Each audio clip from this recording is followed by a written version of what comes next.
Welcome into the winner-take-all Game 3 of the 2024 SCBL Championship Series. It's the Regulators and the Spinners for one final time here for the season. We'll see if the Spinners can either take home their fourth straight SCBL Championship or the Regulators can make history and break the Spinners streak, taking home their first ever SCBL title. I'm Gunter Schroeder on play-by-play. Thank you for joining us for one last time, and it should be a thrilling game. It all comes down to this on this Saturday evening. The SCBL will crown another champion. After a 21-6 Regulators winning Game 1, the Spinners taking Game 2 6-3. No, not without some stress at the end. Tying run to the came to the plate for the Regulators in the form of Michael Perry, but his flyout was the final out of what was a Spinners Game 2 win. And now Griffin Coyne getting the ball for Game 3. Taking a look at Griffin Coyne, the junior from East Carolina and Huntersville, North Carolina. 2-0 with a 7 ERA in 18 innings, but his last start was great. In fact, came in as relief for A.J. Camp in the quarterfinal against the Corn Dogs and tossed 4 innings of 2-hit, no-run, no-walk ball. Didn't strike out any batters that night, but still a very good performance. And now he'll take on the Regulators lineup as Tariq Talley will lead things off, getting bumped up to the leadoff spot and moving over to center field tonight. Taking a look at Tariq Talley's numbers, he has a .250 average for the season. 13 RBIs, no home runs quite yet. First pitch swung on and chopped foul. Taking a look at the defensive shape for the Spinners, it'll be Sam Walker, Josh Osiander, Anthony Umbach, and Cam Clonch from right to left. Third to first base on the infield, Noah Corliss. Tyler Steele and Matthew Cipriano on the infield. Davis Turner catching Griffin Coyne as that pitch is fouled off for strike 2.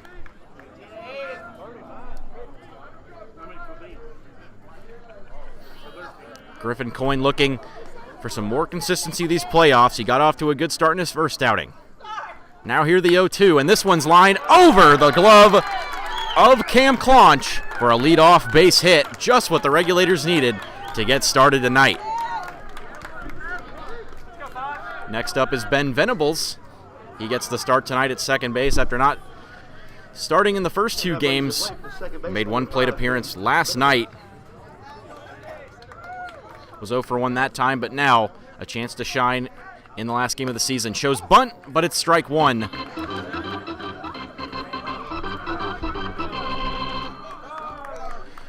Regulators showed lots of offense, but their bats went relatively quiet last night. Just 2 hits and 3 runs. As 0-1 is upstairs.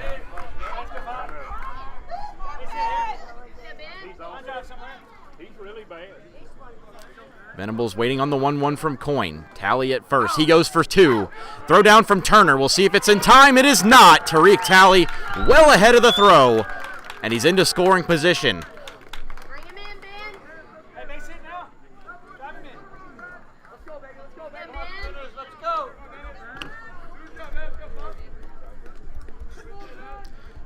Talley might be a threat to steal third. He doesn't. 2-1 fouled off by Venables.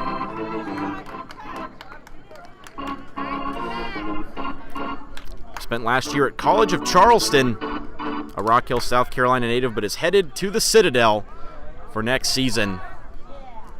His final appearance will be this summer in a starting role, hitting second in a 2-2 to Coyne.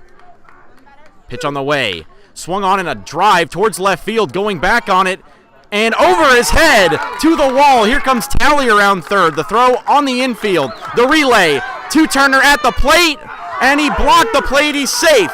It's a triple for Ben Venables. What a start for the Regulators. A stand-up triple as the relay throw not in time to get the speedy Talley, and it's 1-0 in the top of the first.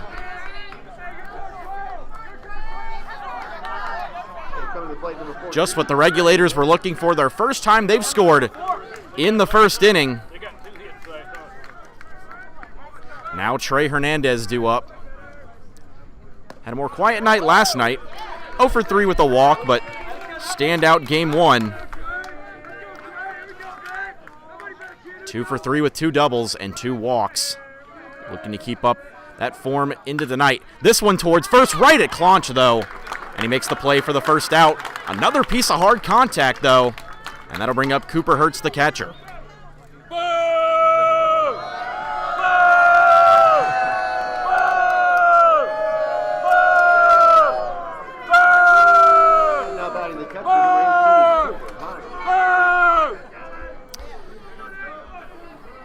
Hertz getting a warm welcome here from the Spinners faithful as the first pitch on the way to the catcher runs way inside.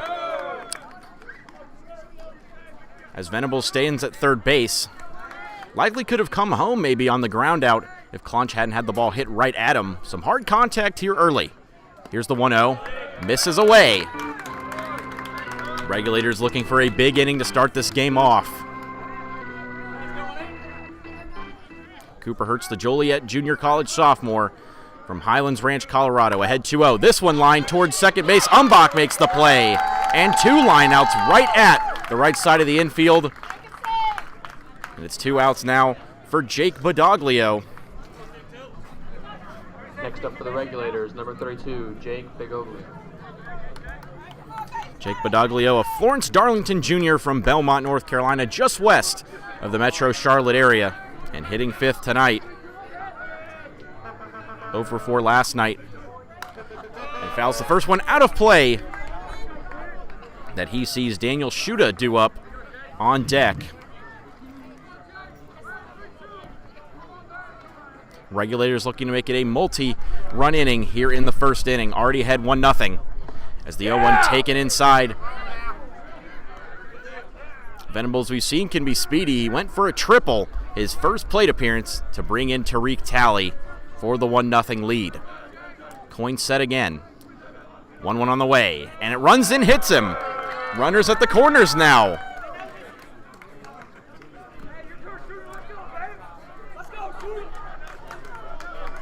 Now batting for the Regulators. And the third base runner this first inning for the Regulators brings up Daniel Schuda, the right fielder. 0 for 4 last night with 2 strikeouts, but had a very successful Game 1. Hit his first home run of the season in that one. A big spot here in the first inning, and a good strike to start this inning off from Griffin Coyne.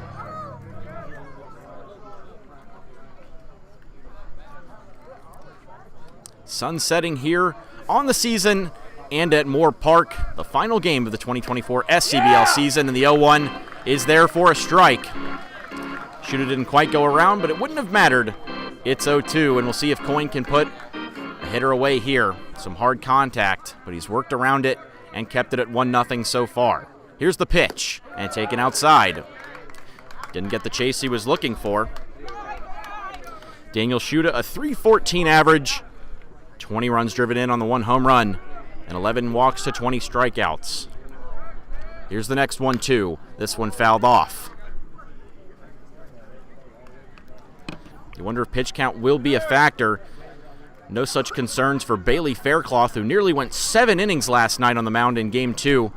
Gave up his first home run on a 3-run homer that made it a 6-3 Regulators that they trailed to the Spinners, but the Spinners closed it out. Here's the pitch, and fouled out of play again.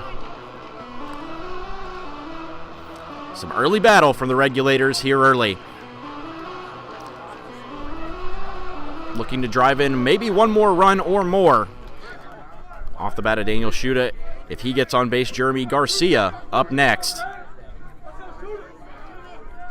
Regulators bench willing him on. Here's the pitch, and off Osiander's glove into the outfield, and Venables scores. The 4th base runner of this first inning, and it's a 2-0 Regulators lead.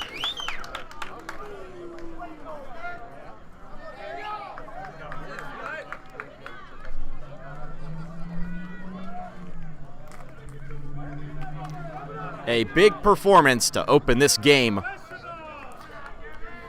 As advancing to second on the play is Badoglio. Shoot at first for Garcia. And the first pitch misses from Coyne. We saw the Regulators. They can play on offense if the time is right. 20 runs in 3 innings in Game 1. As that pitch runs up and in to Garcia. He's ahead 2-0. Shortstop from Bethune-Cookman went 0 for 3 with a walk last night. Head 2-0 here. Here's the next pitch from Coyne, and a good pitch to get back in the count. Went to something low and inside there. Looked like a sinker potentially. Now Garcia and Coyne will battle. Next pitch on the way. Slap the other way, over the fence, and foul.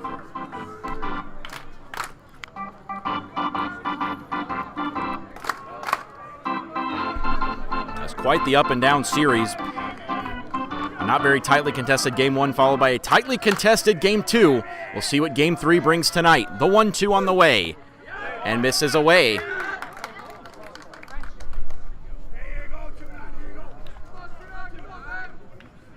Garcia gets set again. .265 average in 34 at-bats.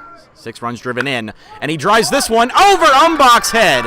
Around third comes Badaglia. We'll see if he scores. The relay throw will be cut off and make it 3 for the Regulators in the opening frame of this first inning.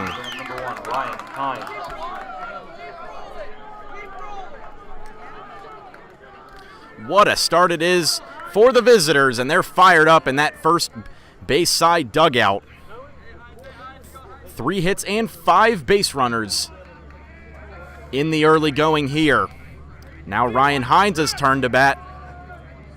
Playing third tonight and takes the first pitch upstairs. .250 average, 21 for 82, 12 runs driven in for the Central Connecticut State Blue Devil, a native of Berlin, Connecticut. As here's the 1-0 from Coyne, and that runs in and gets the corner for the strike.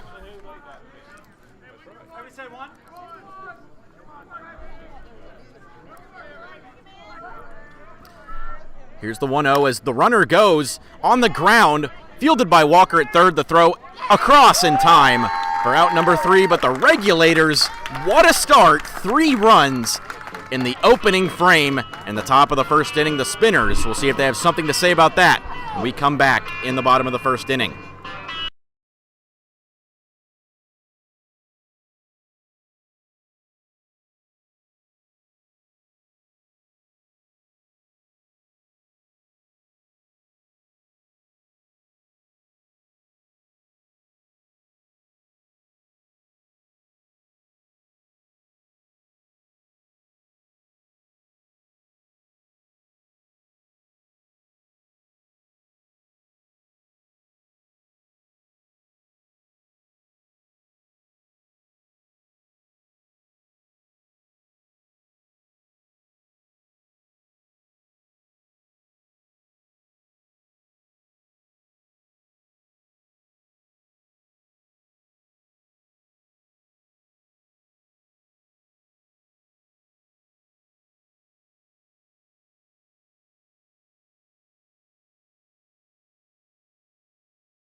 And the bottom of the first inning on tap here. The Regulators out to a 3-0 lead in Game 3. The winner-take-all of this SCBL Championship Series. And Trevor Merck on the mound. And first pitch runs way upstairs. Anthony Umbach, the Emory and Henry sophomore, up and coming. As this one's driven, a hard contact, and that'll get in front of Tally for a leadoff hit Good start for the Spinners on offense. And Anthony Number Umbach. 30, Tyler Steele. Up next, Tyler Steele, the center fielder. Keep it going, Tyler.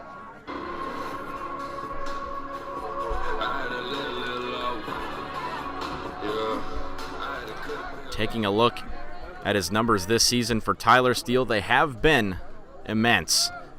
A .477 average in 11 games. Now you're ready, Tyler. As the first pitch drops in there from Trevor Merck for a strike. And let's take a look at the righty on the mound for the Regulators starting tonight. Seneca, South Carolina native and future USC Union pitcher. As this one runs upstairs, misses high for 1-1. 6'2", 185 on the mound. Regulators have some pretty big pitchers. We'll see if they can be enough of an imposing presence against this Spinners lineup. Very talented. Here's the 1-1 and fouled back to the screen by Steele. 21 for 44. 2 home runs, 10 RBIs for the UNC Greensboro Spartan. As Merck will check back to first before his next offering. Umbach doesn't go. Hurts ready for the throwdown, but he won't have to make one. It's 2-2. Anthony Umbach leading off with what was his 19th hit of this season.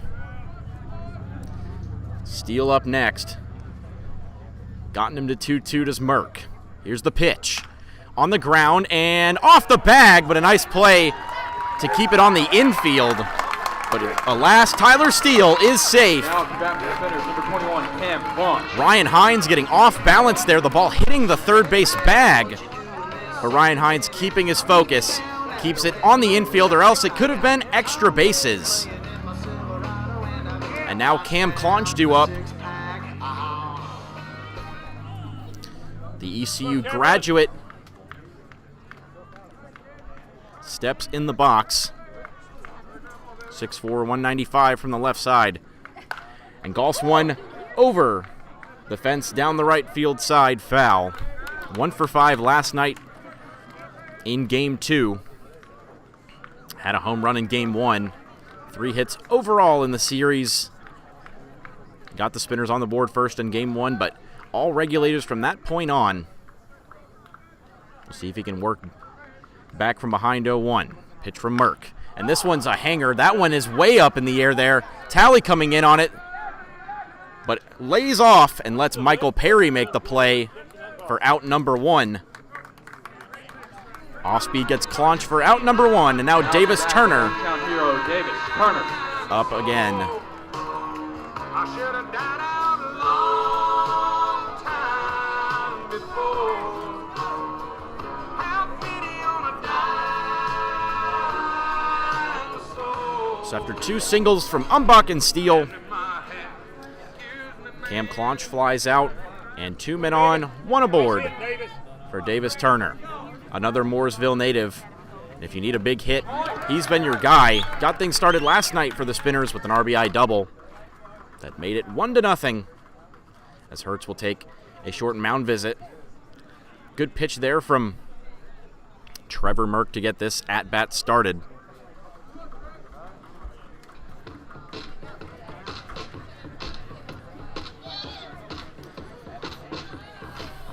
Merck this season, his last appearance against the Spinners last night, 3 earned runs over 1 1/3 inning, 3 walks and a strikeout. And now he's back on the mound to open this game. You wonder what would be a long bullpen game for the Regulators as they try to hold on to this lead early.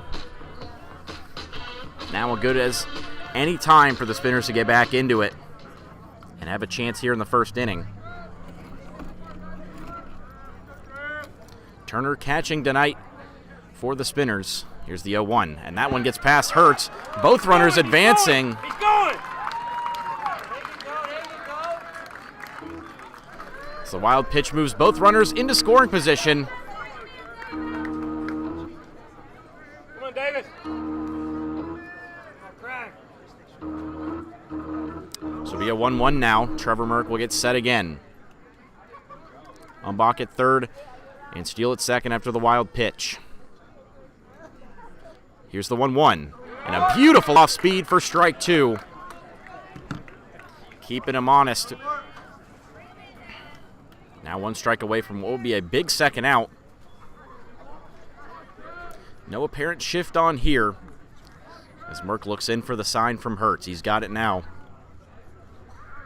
Gets set. And here's the 1-2. And swing and a miss. He got him. A big second out on the fastball away to Davis Turner. Bring up number 5, Jeremy Green.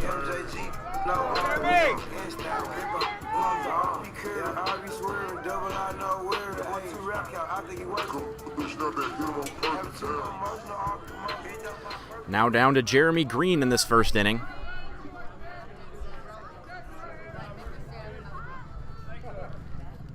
Emory Henry Sr.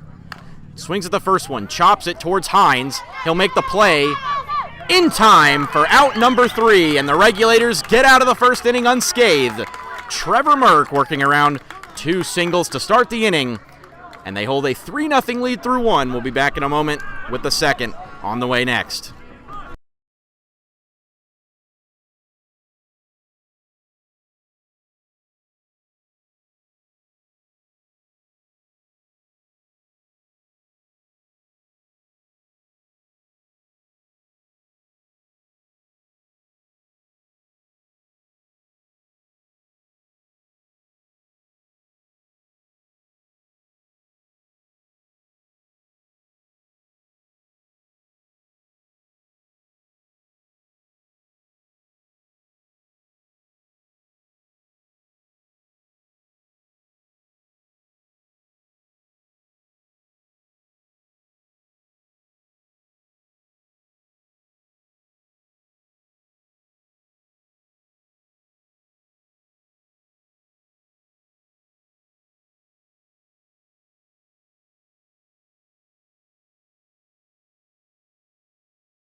Back for the top of the second inning as the Regulators back to bat, up 3-0 through 1.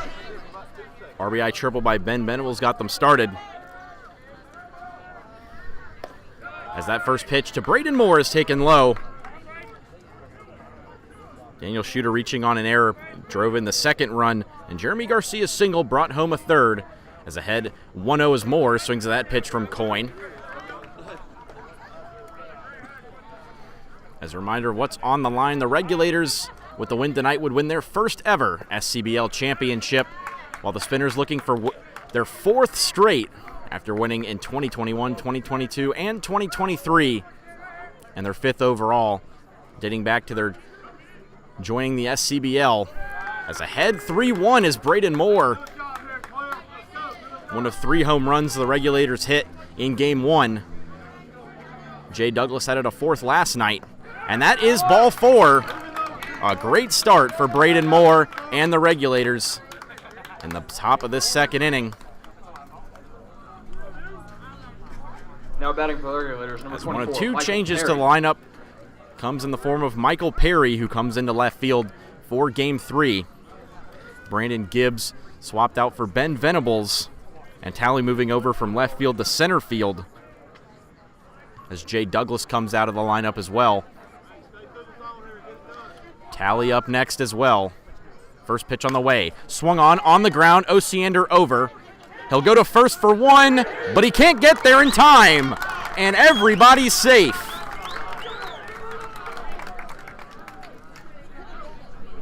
Michael Perry Now batting for the Regulators, picks up the 17, pace on Tally. the infield and gets there before the ball does. And the first two on base again for the Regulators in 2 straight innings.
Back here after an early pitching change for the Spinners. As out comes Griffin Coyne and in comes Harrison Barnett. Back to the top of the order in Tariq Talley, who takes the first pitch low for a ball.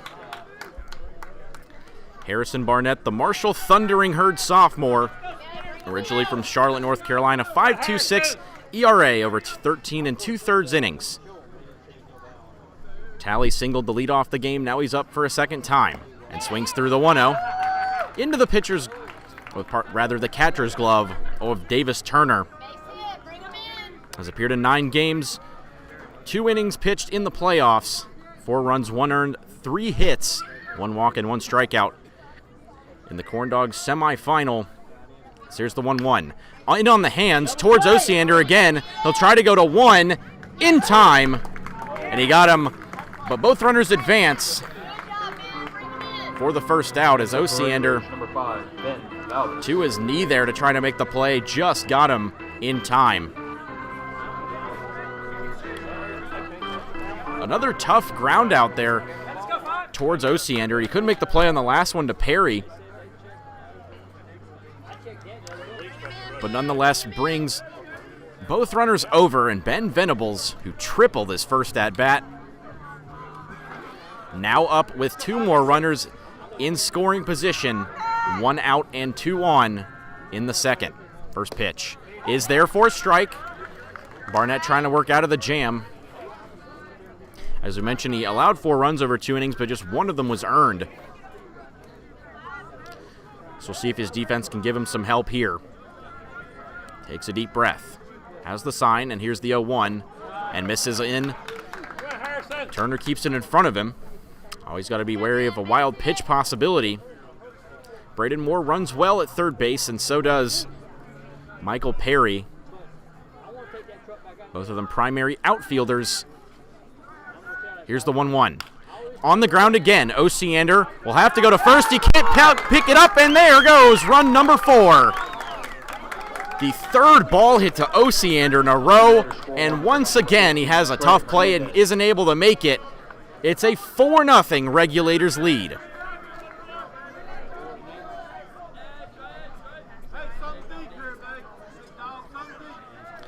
Now Trey Hernandez, who you have to say got a little bit unlucky his first time up, lined it right at the first baseman, Cam Claunch, for the first out of that frame. Now he's back up in the second. Here's the first pitch, and goes way up. Turner, though, up fast to keep it in front of him. Has runners at the corners with 1 out.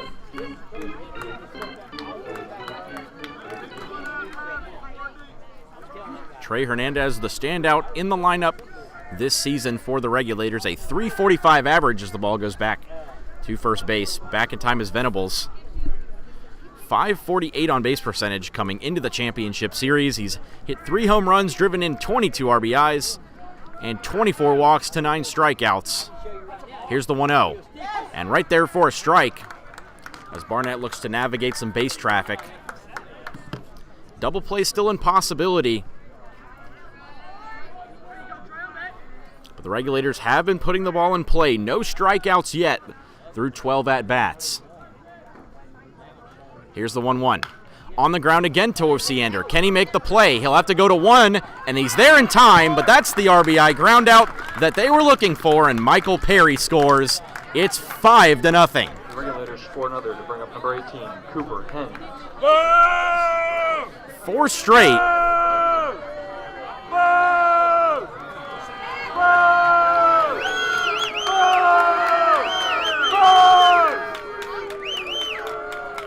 Cooper Hertz also lined out his first time up, and been a consistent warm welcome from the Spinners faithful. As a man on second base in the form of Ben Venables, who moves into scoring position as Hertz takes the first pitch for a strike. He lined out to Umbach his first time, playing deep near the second base bag. That was Umbach. A bit of a shift on to the lefty catcher as he swings through 0-1, tips it into the glove, went after the upstairs off speed. If he can get on base, Badoglio due up next. Waits on the 0-2. And here's the pitch. Fouled back towards our commentary table. And he stays alive.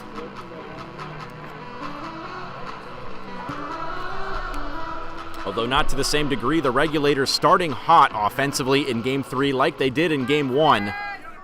And putting the pressure on the Spinners pitchers once again. As Barnett takes another deep breath before another 0-2. And that one gets past Turner, and here goes Venables to third.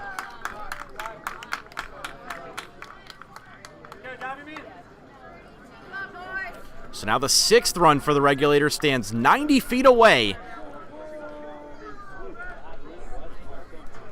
As Barnett looking for that third strike on Hertz.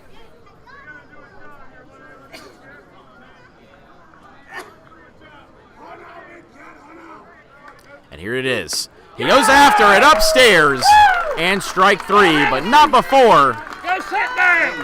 It's a 5-0 Regulators lead here in the middle of the second inning. What a start it's been for them on offense. We'll be back in a moment with the bottom of the second inning here from the 2024 SCBL Championship Series, Game 3, live from Moore Park in a moment.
And the bottom of the second inning is underway here at Moore Park. A 5-0 Regulators lead in Game 3, and Trevor Merck gets off to a good start, dropping a pitch into the strike zone to Matthew Cipriano.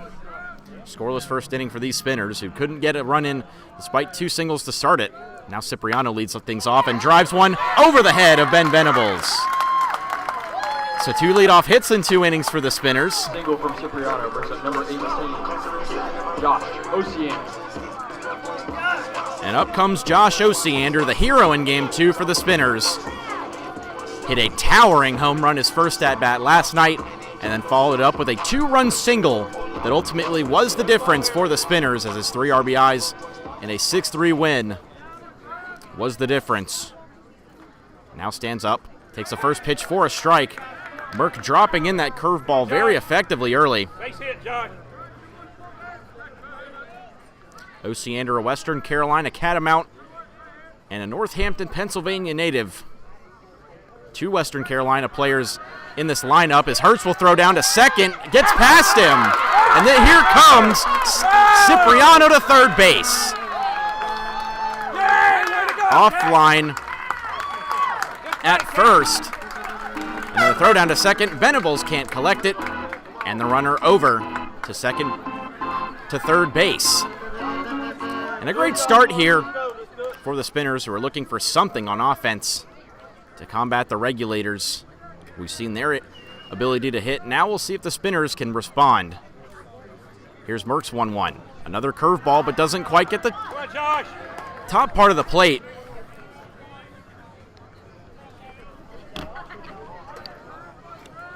Three hits for the Spinners so far. Oceander awaits the 2-1. Here it comes from Merck. Swung on and out of play, foul.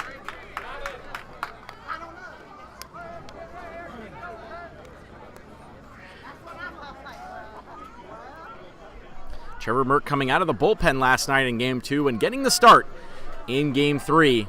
We'll see how deep he can go for the Regulators in this one. As here comes the 2-2. Didn't get the chase from Oceander, and the count is full. Good, Josh.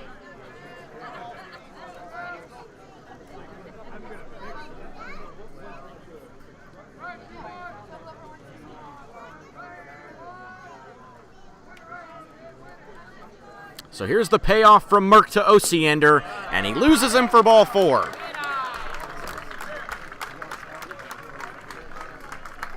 The walk from Oceander brings up number 12, Sam Walker. Up next is Sam Walker, the third baseman.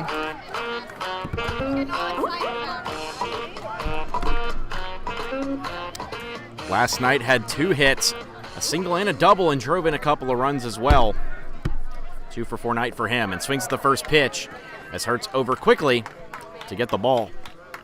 Come on, Sam, make it be in there. I'm gonna come right next to you. You're doing great, man. As Walker awaits the 0-1, runners at the corners and no out. Merck's deep breath, here's the 0-1. On the ground to Walker, towards the shortstop, Garcia goes to 1. He gets him there, but the runner is safe at first, and Cipriano scores. As it's 5-1, Regulators lead it now, as Oceander out at second base for a fielder's choice. RBI single from Sam Walker brings up number 10, Noah Corliss. Up next is Noah Corliss, and we haven't seen him start a game here at Moore Park for over 3 weeks, but he makes his return in the final game of the season, playing left field tonight.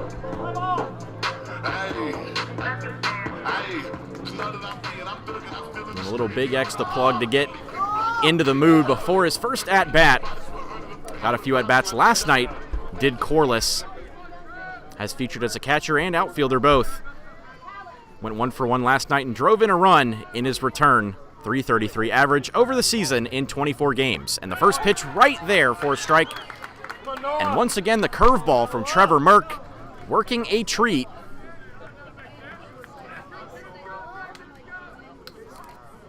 Standing at first is Walker after reaching on the fielder's choice. Corliss rounding out the order tonight as the first throw back is a looper And a nice catch by Badoglio to keep it in front of him and not let Walker advance any further, but no chance at really getting him. We'll see if he goes for second. Walker, spinner's an aggressive base-stealing team. He doesn't go, and it's strike two on the fastball to Corliss. Corliss, a good plate approach, a good strikeout to walk ratio too, 19-18 in favor of walks over the season, averaging over a hit per game this year. Merck looks in. And here's the 0-2, swung on and out of play.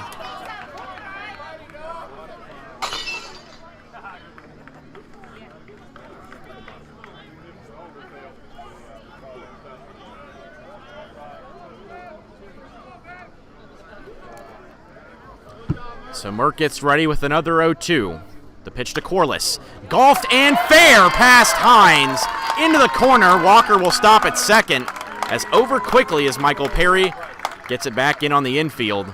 No advance from Walker as he stops at second. And Corliss, another hit to bring up Anthony Umbach, who led off the game with a single of his own.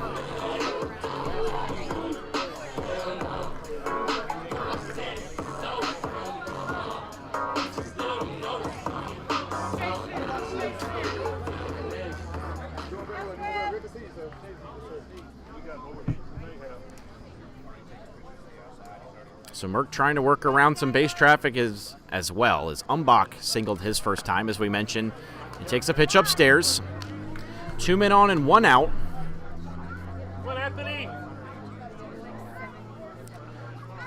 Merck only allowed 1 so far. And here's the deep breath, the 1-0. Good block by Hertz on the off speed. Moves it to 2-0 though, and Umbach trying to get hit number 20.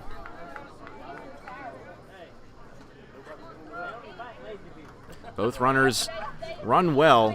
We'll see if they maybe attempt a double steal potentially. The 2-0 is there for a strike. A good spot by Hertz. Now Merck back right in the count.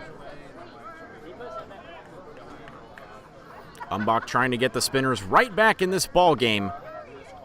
Here's the 2-1, and there for a strike. Right at the top of the zone, looked like an off-speed there. Trevor Merck, 17 innings pitched this season, and trying to make his final outing of the season the best one so far. Here's the 2-2, and blocked by Hertz. Couldn't get the chase on that one, and now the count is 3-2. What does he go with? Does he go with the fastball or maybe an off speed? Trying to get Umbach off balance and potentially pick up a second out here. Steele due up next if he can't. And here's the payoff. Swung on by Umbach and out of play. Way to hang, Anthony. Umbach just finished his freshman season at Emory and Henry College at 5'8", 150. Looking to use the size disadvantage to his advantage. Here's the 3-2, and that one runs upstairs. Ball 4, the strike zone benefits him in the full count. And the bases are loaded. Number 30, Tyler Steele. Now up is Tyler Steele. Bases loaded. Picked up a single in the opening frame, but couldn't come home.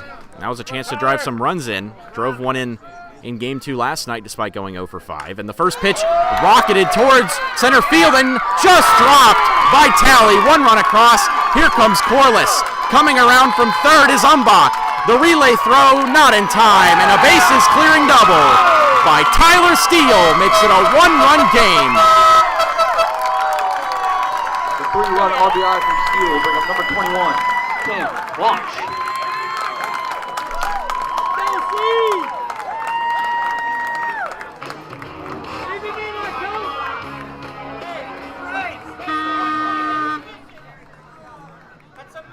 Leave him in there, Coach.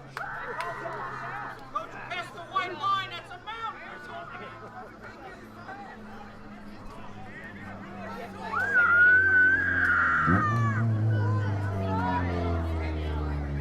So now right back in the game, the Spinners down 1 run here in the bottom of the 2nd inning. Spinners dugout fired up after that one and some talks between the umpires here.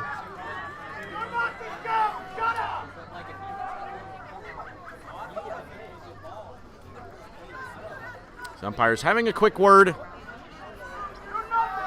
as now Cam Clonch comes up.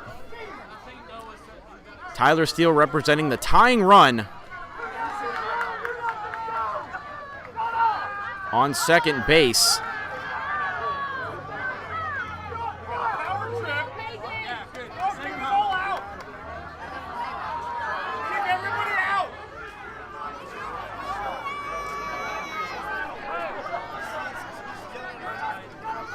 Oh, go, Cheryl! Yes, sir, Chris!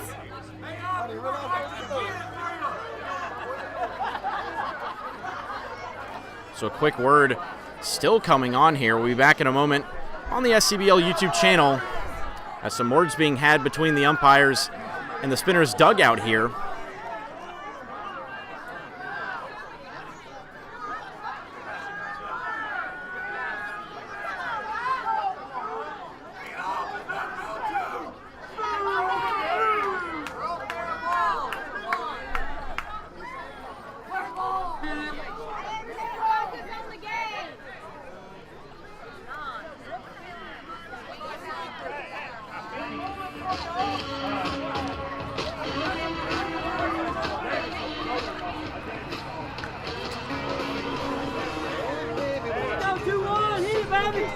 Now batting number 21, Cam Clonch.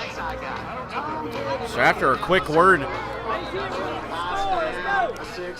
back underway, and Cam Clonch a chance to do some more damage, and just like that, the Spinners back in this game. Will look to be an early offensive shootout. Has turned into just that. Both teams on the board in big ways. Regulators still lead it by 1 as Clonch flied out his first time, a high pop caught by Perry. Turner due up next. Here's the first pitch. On the ground and hard through the left or right side, and here comes Steele. He'll stop. Runs at the corners, but no play, and now the throw will go back to third, not in time to get Steele. But then, yet again, another hit for Cam Clonch. And the 4th straight runner to reach base for the Spinners. Tying run is now 90 feet away. Let's go, PDD!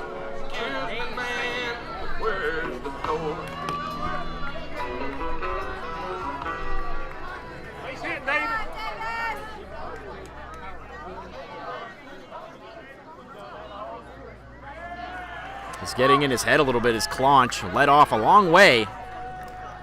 Could potentially still second here as Turner awaits the pitch. He struck out his first time. And a good pitch for strike 1. Come on, Davis. Base hit, score! Base hit, score! As Merck tries to recollect himself. Here's the 0-1 on the ground, but just foul by Turner. And that's strike 2. Has relied on the off-speed pretty heavily so far as Trevor Merck, and you see the Spinners hitters starting to catch up to it a little bit here in this one. Regulators jumped out to a 5-0 lead through 2, but the Spinners have put across 4, threatening for more as that one runs upstairs.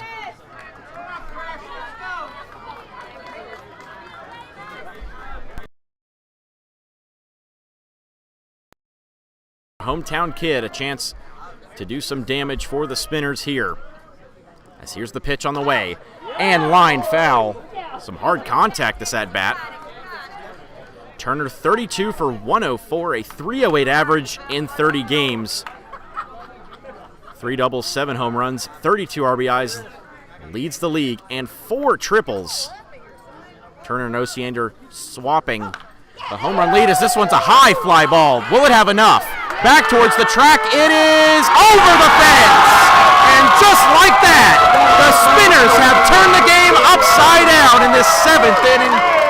Second inning brings across 7 runs in a matter of moments.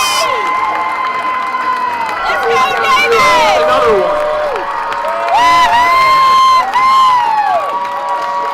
The hometown kid does it again. It's 8th home run of the season.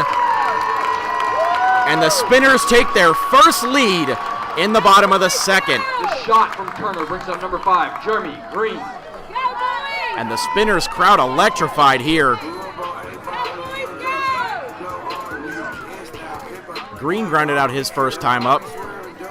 End of the first inning.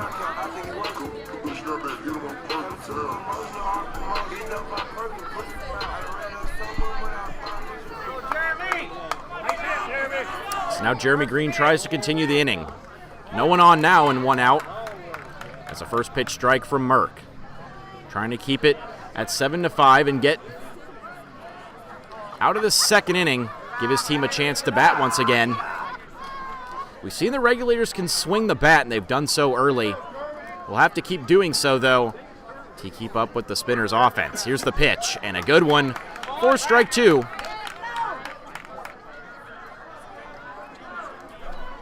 For Davis Turner, now his 15th extra base hit and his 8th home run. And a 7-5 Spinners lead as that one fouled off.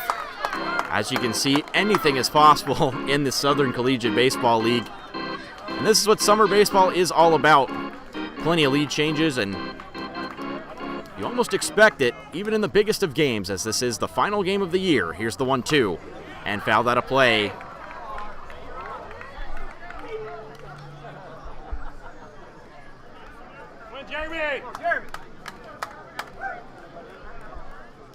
Jeremy, a .368 average this season, 21 hits, 1 for 3 in Game 2 with the walk. Here's the pitch, and swung on and missed a big second out for Merck. And that brings up Matthew Cipriano. The Spinners batting around in this second inning, and his second at-bat of the game, and also his second in this inning.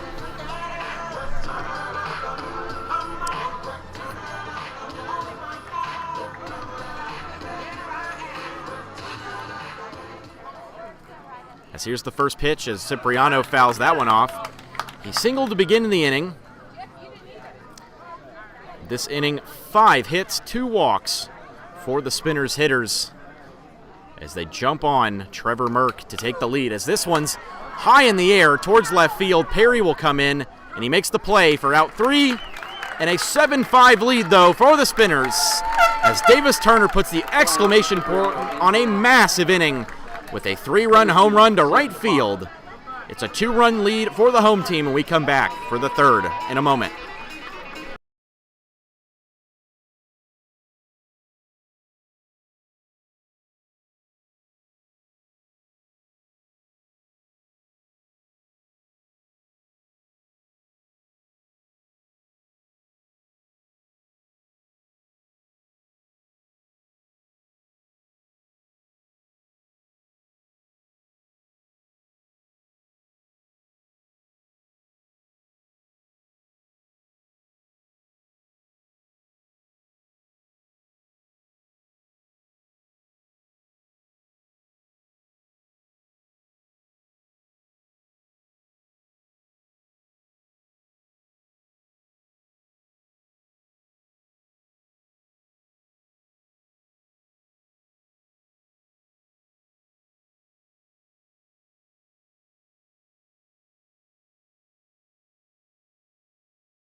As back for this third inning, the Spinners now out to a 7-5 lead as Davis Turner, the catcher, an exclamation point on a 7-run inning with a 3-run homer. And back to work with a lead now is Harrison Barnett. Hardly believable before this inning started.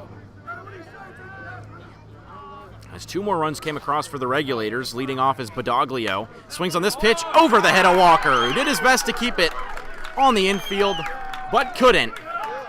And that's a leadoff knock for the Regulators. Now batting for the Regulators. 3rd time the Regulators' first batter has gotten on base tonight. A perfect 3 for 3 in that situation. Now Daniel Schuda, who reached on an error, up next. Looks like Osiander was actually the one that leaped up to try and make the play. He moves over to third base, swaps with Sam Walker, who moves to shortstop. First pitch on the way is a strike from Barnett.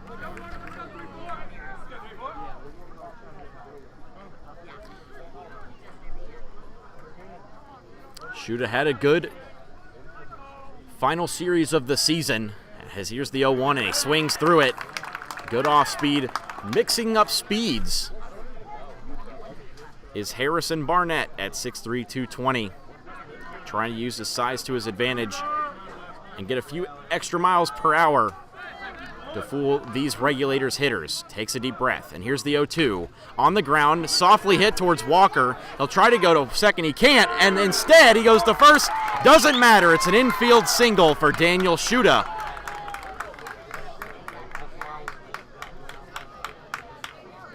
Now batting for the Regulators, number 29, Jeremy Garcia. Regulators continue to battle in the batter's box, as this is now the 6th hit of the game for the Regulators. Jeremy Garcia has one of those hits. He singled his first time up, showed bunt for a moment, and pulls it back for strike 1.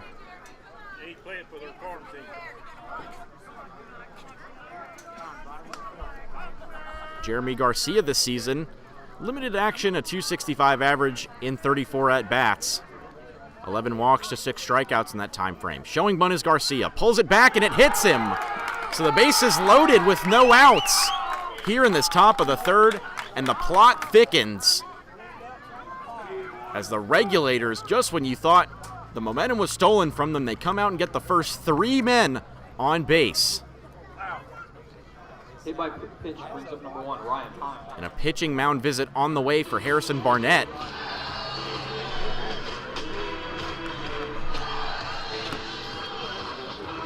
As we look, Ryan Hines will be the next man up after a combined 12 runs scored between the 2 clubs in the first 2 innings. We'll see if the Regulators can get back in front here.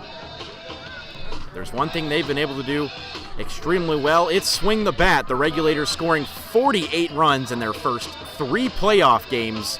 16 against the Disco Turkeys in the quarterfinals, 11 against the top-seeded Statesville Owls in the semifinals, and 21 in the first game of this championship series over at Mount Island Charter High School in Mount Holly. Only had 3 last night, but 51 runs over 4. Still nearly an average of 13 runs a game in this postseason. And already 5 runs across so far brings the total to 56.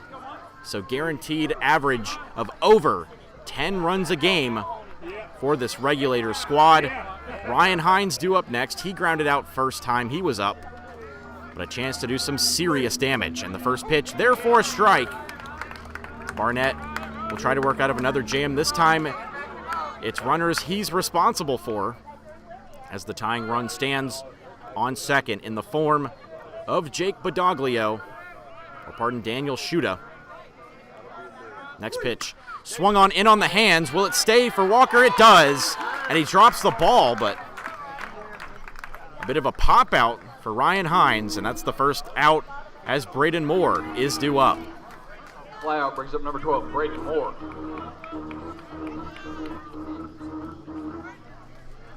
One word to describe it. Harrison! Braden Moore walked his first time up. Both men taking deep breaths. First pitch is low. as Braden Moore, the man tasked with getting these runners home. Anything to the outfield likely gets at least one. Tightly contested game here in Game 3. And the pitch is there for one strike to start this at-bat. As Harrison Barnett now gets set in a 1-1 count. For Braden Moore, a 3-run homer in Game 1. And over the course of this championship series has gotten on base 4 times and takes ball 2 inside. Has raised his average to .290 in 38 at-bats, 2 home runs, 12 RBIs for the future Catawba Valley Cardinal, and DH for the Regulators. Moore awaits the 2-1. Barnett's pitch is swung on and foul.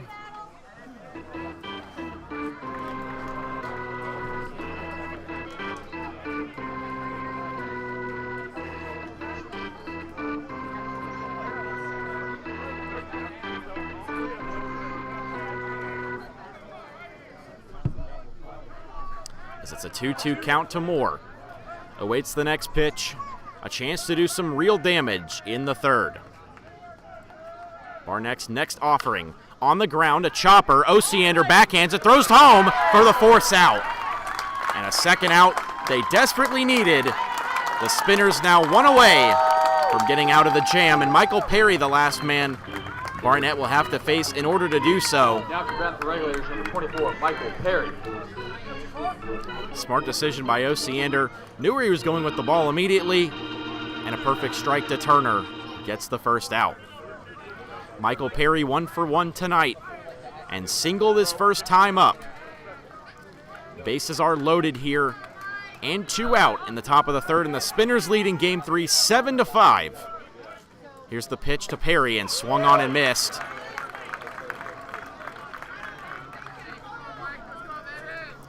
Big crowd on hand for the final game of the 2024 SCBL season, and what a way to end it.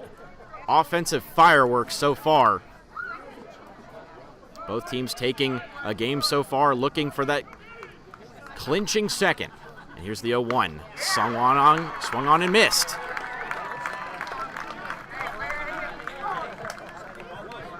So Michael Perry behind 0-2. Barnett looking for the final pitch of this inning. Shuda on third, Garcia at second, and Moore at first. The runners Perry trying to bring in here. Big spot. The 0-2. And misses just outside, says the home plate umpire. Perry keeps his at-bat alive for one more pitch.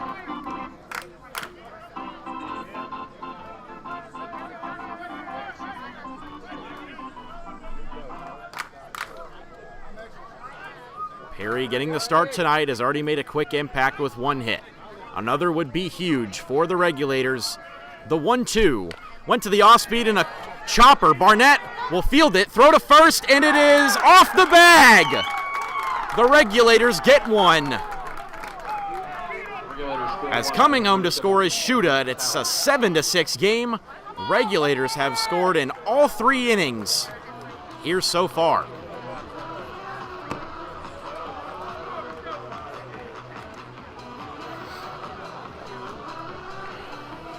And a pitcher's worst nightmare in that situation. A ball softly hit between you and the catcher. Barnett got there first and had a chance to throw out the runner, but couldn't get it over there in time. And Michael Perry using his speed to leg out an infield single, his second in 2 at-bats.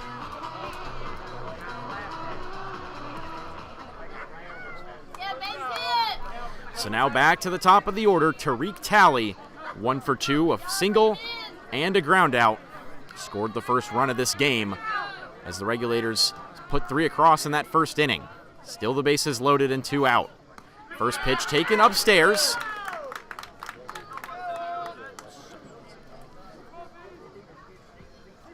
Come on, Harrison! Tariq Talley, 15 hits this season, 13 runs driven in, and looking for a few more in this situation. The 1-0. And runs way inside, nearly got a piece of Talley, but ball 2 regardless.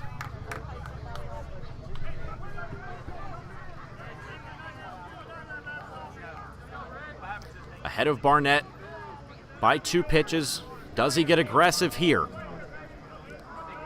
Barnett, a shrug of the shoulder. The 2-0 misses high.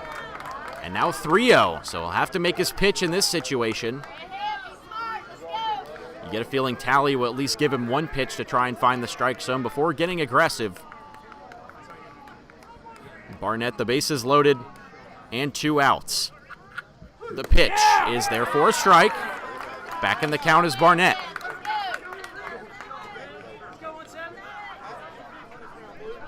As Perry at first, Moore at second, and Garcia representing the tying run at third. And now the hitters count for Tally.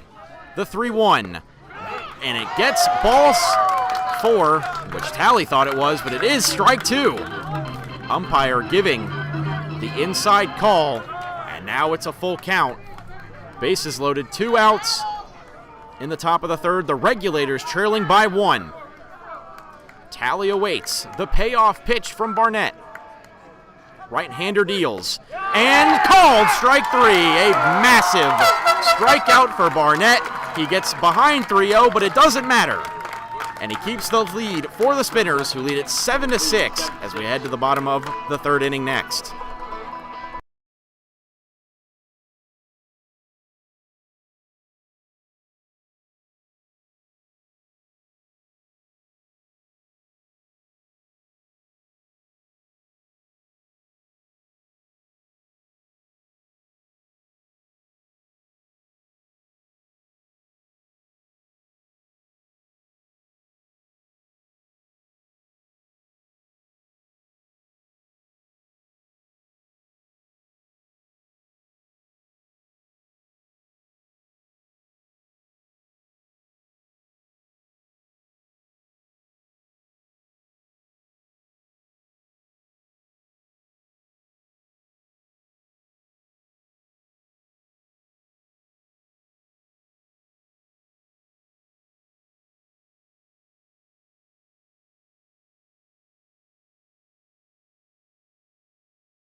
And back here for the bottom of the third inning, Osiander fouls the first pitch he sees off himself as he walked his first time up.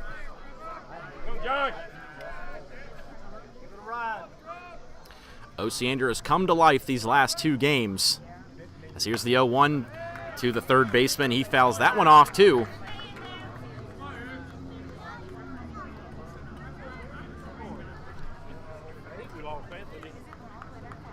As Osiander followed by Walker and Corliss this inning as he calls time for the moment.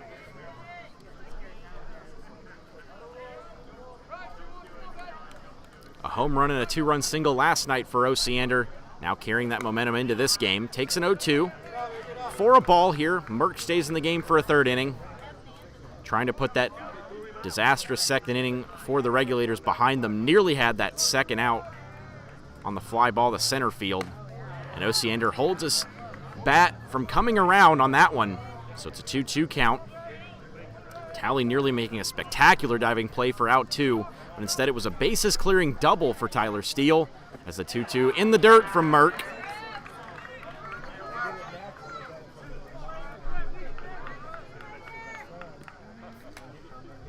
And now the payoff, and he takes another walk. Josh Osiander keeps getting on base.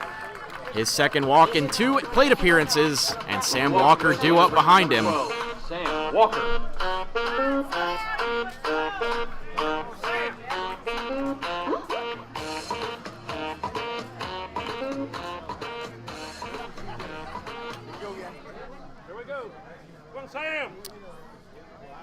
Grounded into a fielder's choice last time, did Walker. As Osiander was tagged out at second base on the force out. As here's the 0-1 from Merck and swung on and missed. Osiander now the 5th time he's gotten on base in the last 2 games. As Walker awaits the 0-2 from Merck.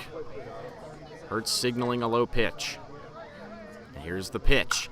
Up in the air, Walker drives one towards right field. Back on the track is Shuda. He'll make the play for out number 1. Fly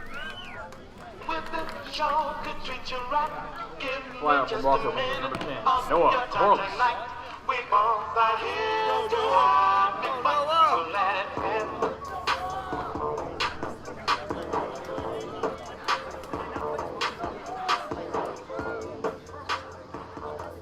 Noah Corliss, after coming back in the starting lineup with a single his first time up, here's his second, as Osiander threatens for the steal, but lays off the first pitch for ball 1. Curveball missed from Merck as he tries to drive in. The 8th run, Osiander leads off again, and a good pitch there from Merck for strike number 1. As Corliss trying to drive in his Western Carolina teammate, Josh Osiander, currently standing at first base. Both of them sporting the Catamounts signature purple helmets as he swings through strike 2.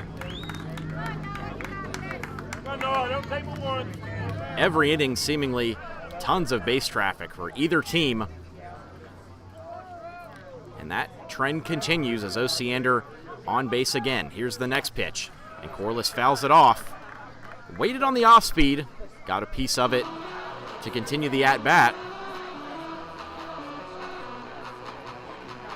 Regulators trail it 7-6 and trying to keep the Spinners off the board after they scored 7 in the second. And here's the 1-2, runs upstairs, Hertz's throw back, not in time to get Osiander. Staying alert is the Spinners' third baseman, and he's back safely.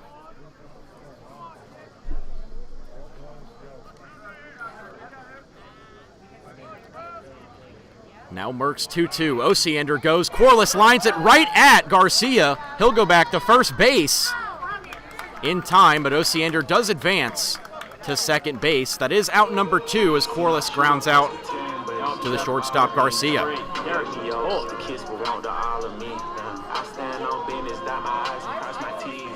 And it looks like it'll be back to the top of the lineup, but Umbach coming out of the game early and substituted by Garrison Bullock.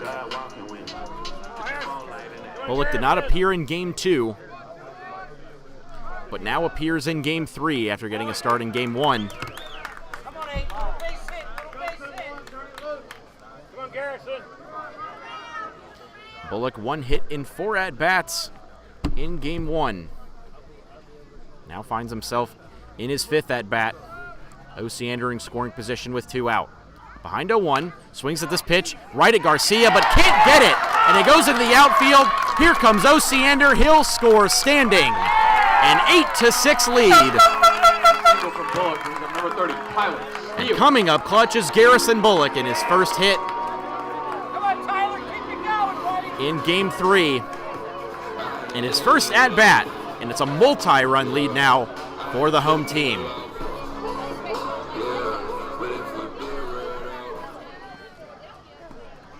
Tyler Steele, a single and a double, and had a bases-clearing hit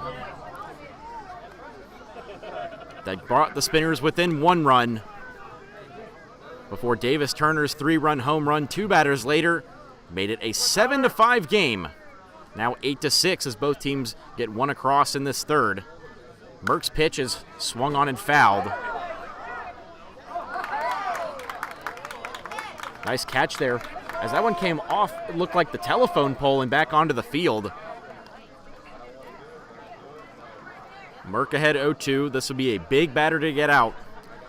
Steele collecting his 22nd and 23rd hits in under 50 at-bats this season. Now he awaits the 0-2. Pitch on the way is swung on and missed tipped into the glove of Hertz for strike 3, but the Spinners get another run across. It's 8-6 through 3 when we come back from Moore Park.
Fourth inning on tap here at Moore Park, and Barnett back out. Got out of a bases-loaded jam despite allowing 1 run in the third as Ben Venables, a triple to bring in the first run of the night, and reached on an error as the future second baseman heading to the Citadel next year after spending a year at College of Charleston.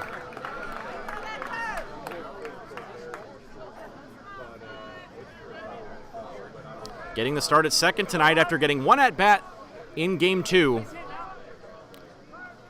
And it's been great so far. Here's the 0-2. And taken outside. And he knew it all the way, did Venables, who shakes his head. So does the umpire, wags his finger. Signals ball 1. As here comes Barnett's next offering. And waits on the off-speed and fouls it off the screen. For the Regulators, what a ride it's been. After finishing in last place last year in the 2023 season, they came in to these playoffs in the 5th seed, the Road Warriors, trying to win one last game to capture their first SCBL championship.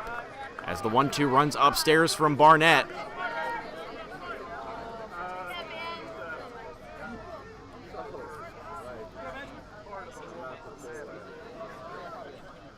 Here's the 2-2. Venables rockets 1. Will that get down? No. Steele makes the play. A hard hit ball, but alas, out number 1 for the Spinners. Flyout brings up number 14, Trey Hernandez. Trey Hernandez due up next. A line out and a ground out for the Regs EH. Now would be a great time to get back in the hit column. Put more pressure on Barnett. Hertz due up on deck. And Badoglio to follow. Here's the pitch. Gets away from Turner.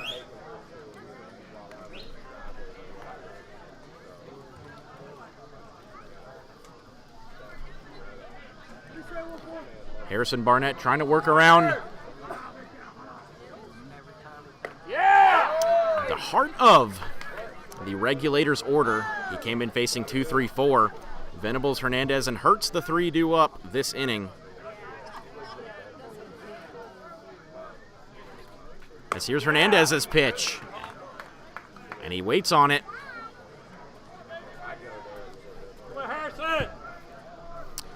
He's gotten himself into a good count here. 2-1. Drew a walk last night.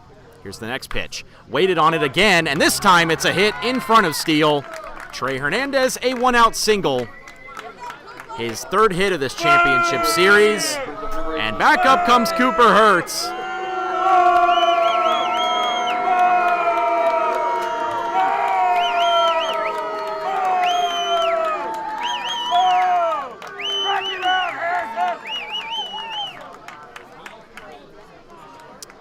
Continuing to get a warm welcome from the Spinners faithful is Cooper Hertz as he drives one towards second base. Umbach will go to one. He gets one. Can he get two? No. Hertz is safe there, so it's a fielder's choice for out number 2. And Jake Badaglio will be up next.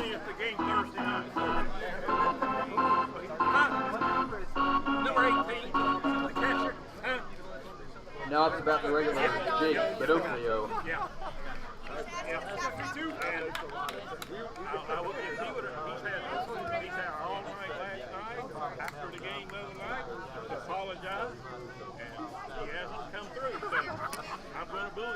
So Badaglio waits his third at bat, and he hammers a ball towards left field, back on the track and over the head of Corliss. Around third comes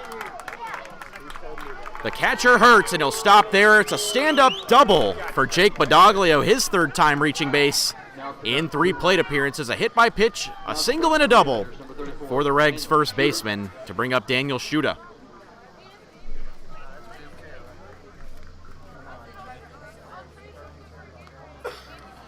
Reached on an error and hit a single his last time up, did Schuda, as he represents the go-ahead run for the Regulators at the plate. Run 7 and 8 in scoring position. Barnett going to have to work out of another jam here. First pitch to Schuda, and nearly gets past Turner, who tracks the ball all the way. As Jeremy Garcia due up next, he's reached base both times he's come up to the plate as well. Regulators strong hitting throughout the lineup. We'll see if Harrison Barnett can get through it scoreless. Schuda ahead 1-0. The next pitch is swung on and chopped foul down the third base line. Just 2 strikeouts all night for this Regulators lineup. They've been putting the ball in play early and often, and through 25 at-bats, an impressive 8% strikeout rate as a team. See if they can keep it up here. Schuda locked in a 1-1 count. Barnett's pitch, and he waits on it. Did he go around? No, says the first base umpire. So it'll be ball 2.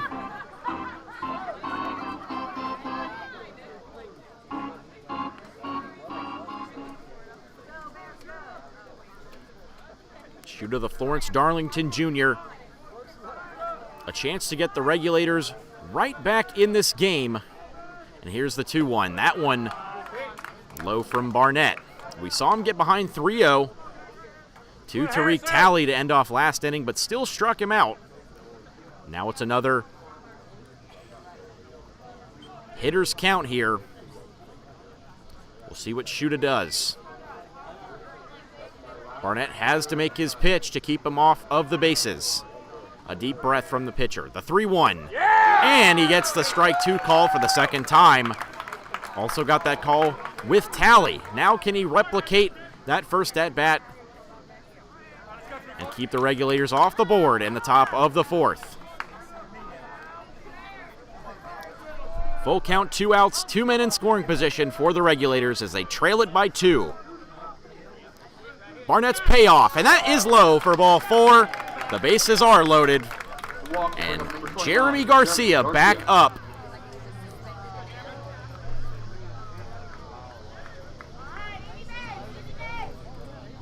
A great job by the Regulators to keep their offense up. Just the second walk they've gotten tonight, but 8 hits and 2 hit by pitches. They've got 12 base runners so far through under 4 innings. Always a nice strategy. And they've kept it up here. First pitch, Garcia drives it. Can it be fielded by Umbach? He'll come up with the throw, and it is in time despite the slide from Garcia. And out number 3, the Spinners keep the Regulators off the board in the 4th. Spinners lead 8-6.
Bottom of the 4th inning here.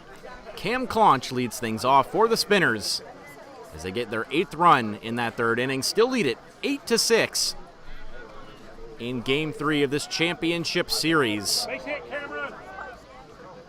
1 for 2 so far. A fly out and a single. As the single was one of the runs Davis Turner drove in with the 3-run homer. And he lays off of that one. An impressive effort to keep his bat behind his shoulder.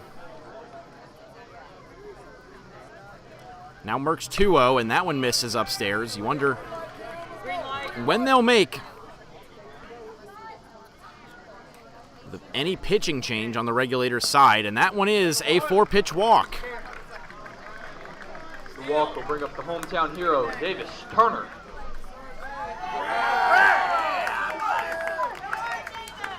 Hometown hero.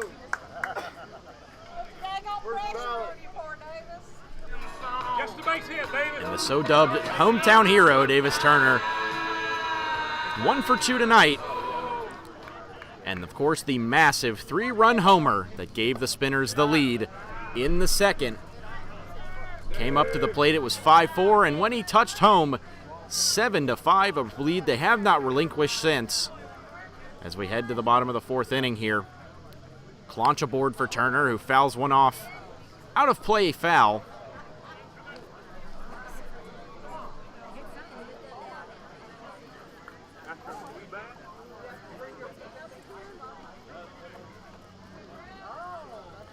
Spinners bounce back with a 6-3 win in Game 2. Now looking to close it out in Game 3. The pitch is low.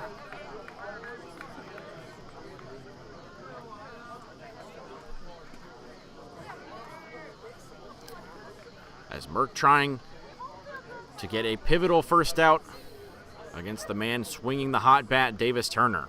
The 2-1 is rocketed towards left center field. Is it playable? Tally going back on the track. It is, just barely. Claunch thought about it for a second, but retreats to first base as that is out number 1.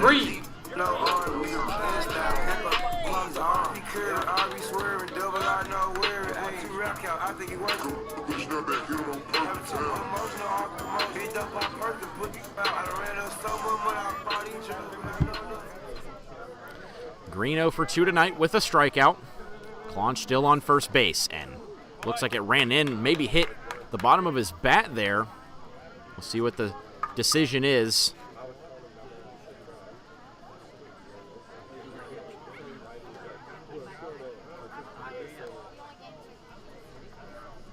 Looks to be 0-1. As the pitch next is fouled off by Green.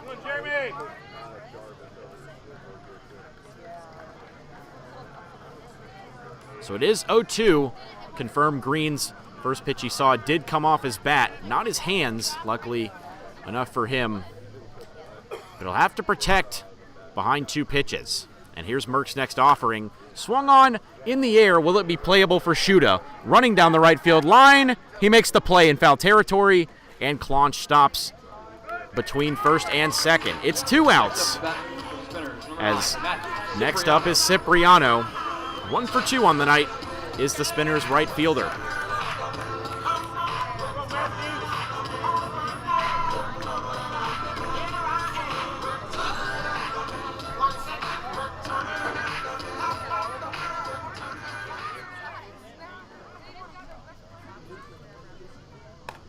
As the first pitch to Cipriano misses up and away.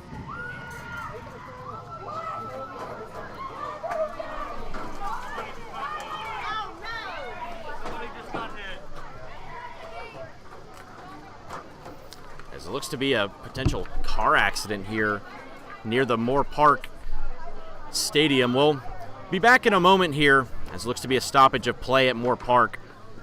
We'll have you any further updates in a moment.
As we resume the game here after a lengthy delay, just a little bit of information. It looks like a child was struck by a vehicle on the road behind the stadium, Number 9, Matthew but Cipriano. plenty of help was in the area, including some ICU nurses and swift help from the Mooresville Police Department and fire trucks, as well as EMT services. Checked on him. He is conscious. He's on his way to the hospital. We wish him well. He was fielding a ball, but we are back underway here after a lengthy delay. It is the bottom of the 4th inning. Matthew. As we wish McLean, the boy's name, struck by the vehicle, a speedy recovery, and our well wishes out to him. As Merck's 3-0 is there for a strike. As we resume the game, it'll be Cipriano. Single and a fly out.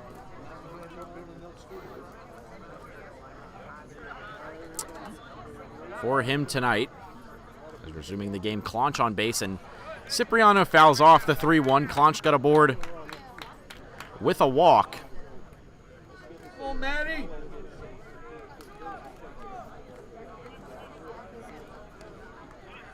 Come on, Matthew.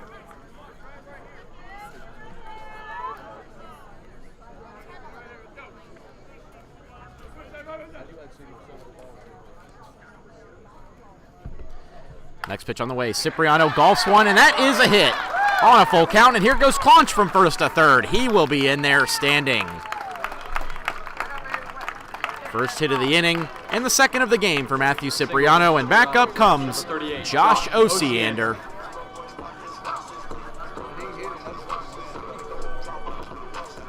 If anyone's made a difference tonight, it has been him over the last 2 games as well. Solo home run and a 2-run single last night, and he's walked twice tonight.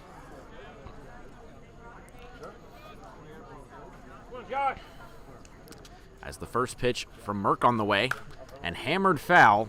Osiander ready for that off speed, but it goes out of play to right field.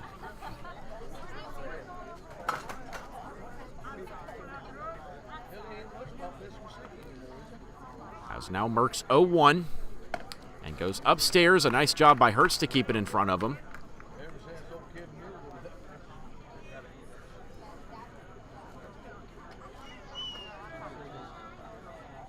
Merck looks back in, looks for the sign, shakes off one, now has his pitch. Next offering, taken low, and Hertz had a chance to throw down but didn't in the end. Wary of Cam Clonch potentially coming home. So kept it in his glove. Still 2 outs here for Osiander, who trying to add on to the Spinners' lead in this 4th inning. Currently leading it 8-6 in Game 3, the winner-take-all game of this series. Here's the 2-1. Driven by Osiander to center field, but Talley is there for out number 3. And both teams scoreless in the 4th inning. We'll head to the 5th. Still an 8-6 Mooresville lead.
As Ryan Hines back up in this 5th inning.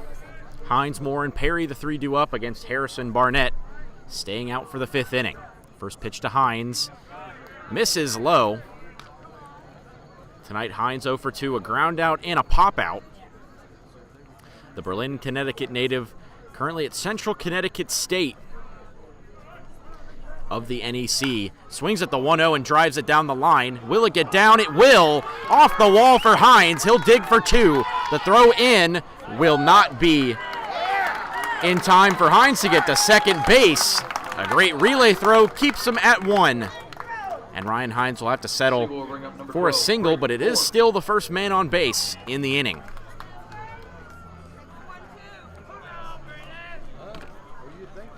Braden Moore 0 for 1, a walk and a fielder's choice tonight.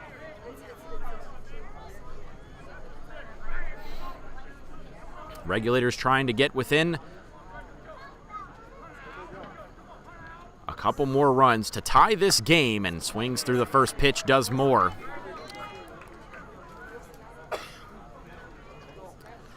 Rocking the hoodie with the short sleeves is Braden Moore.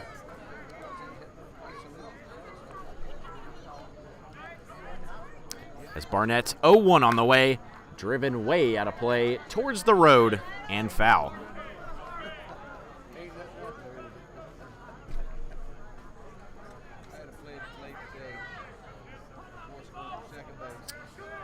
As we get towards 9:10 p.m. local time here in Mooresville, top of the 5th.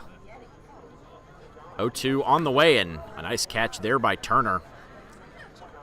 Good to keep it in front of him and prevent Ryan Hines from getting to second base.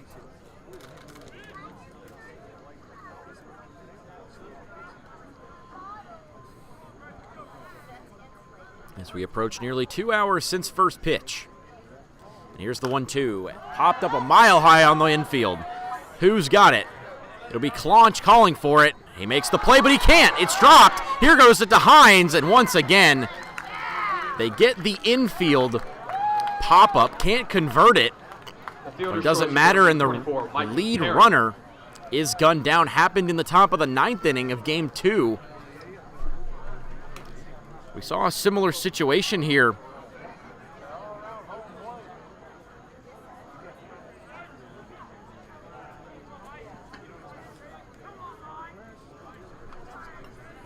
Second time that's happened to the Regulators, and an unfortunate first out as Hines had to hold up to wait for the ball to drop before going to second. And hardly anyone is getting into second safely in that situation. So 1 on and 1 out as Moore replaces Ryan Hines as the batter on first. Michael Perry 2 singles tonight.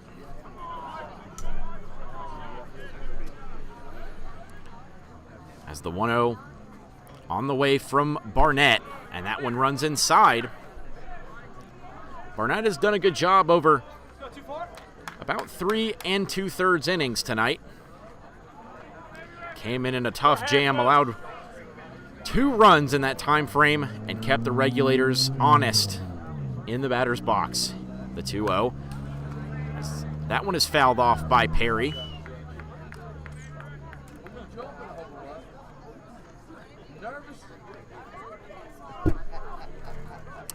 This is the deciding game of the SCBL series. The championship series goes the distance to 3 games. Both teams have won at least 1 game, but looking for that clinching second as the 2-1 is cut on by Perry. Regulators winning Game 1 at home at Mount Island Charter High School, 21-6 before the Spinners winning Game 2 by a score of 6-3. Now they lead it 8-6 in their quest for their 4th straight SCBL championship. First, they'll need to set down Perry to keep those hopes alive. The 2-2 is taken upstairs for a ball 3. Hey, I saw you start. You know that was a strike. You started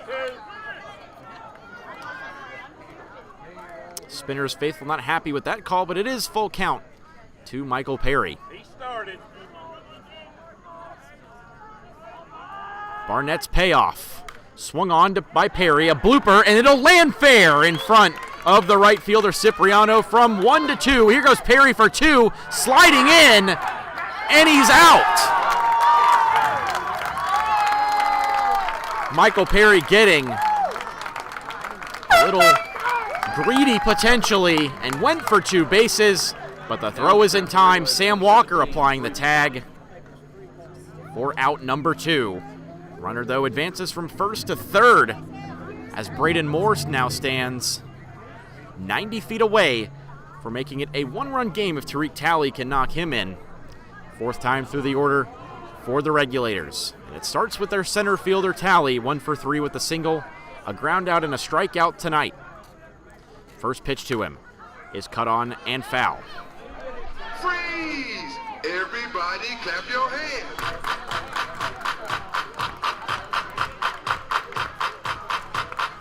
So despite picking up his 3rd hit tonight, Michael Perry trying to stretch it to a double and is gunned down for out number 2. Now it's down to Talley. The 0-1 is taken. And still just 2 strikeouts 3 times through the order for this Regulators team, regardless of the scoreline. An impressive performance in the batter's box. Couldn't have asked for much more. As the 1-1 runs upstairs.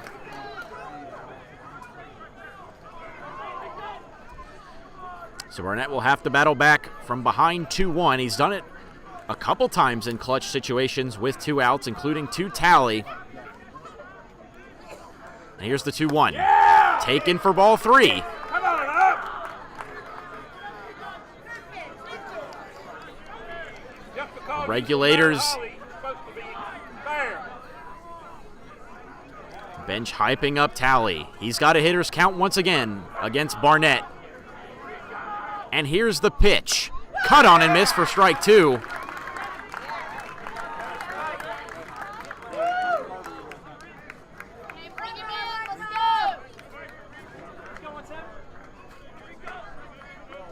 And now another payoff. He got him to swing and miss last time up.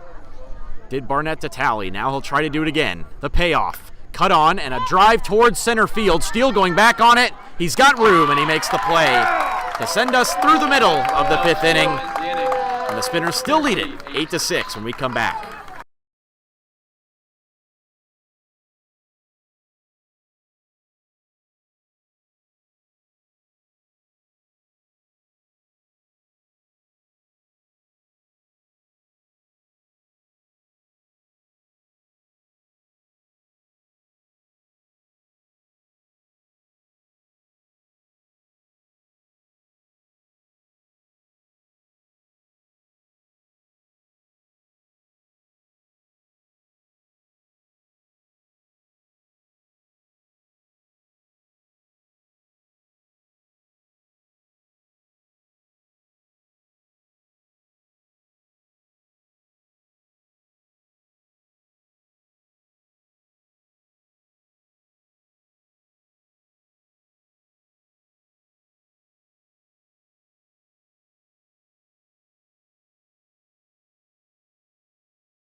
it, Sam.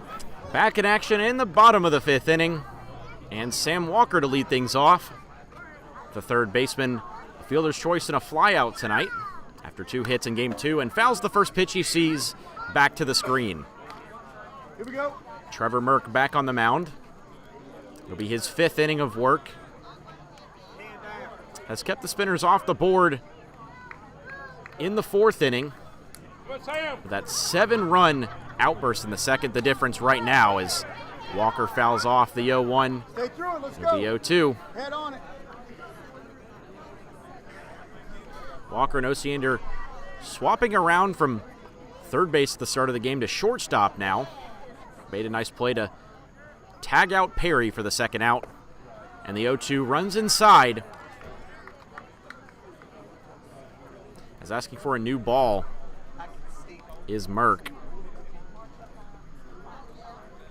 Here we go. Come on, Sam. As it could potentially be a new pitcher, as a matter of fact. Garrett Brust looks like he's getting his first action, facing Walker. The 1-2 just misses. More of a sidearm delivery from the new pitcher, Brust. Indeed it is Brust, the sophomore from Summerville, South Carolina, a suburb of Charleston. Coming up to Charlotte to play his summer baseball, and the 2-2 is swung on and missed. A good start for the righty in the bottom of the 5th inning, 1 away.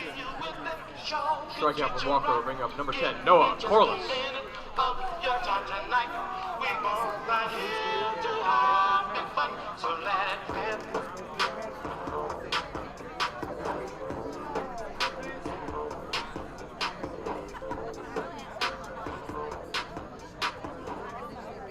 So up comes Noah Corliss, 1 for 2 in his first start since July 9th. Come on, Noah.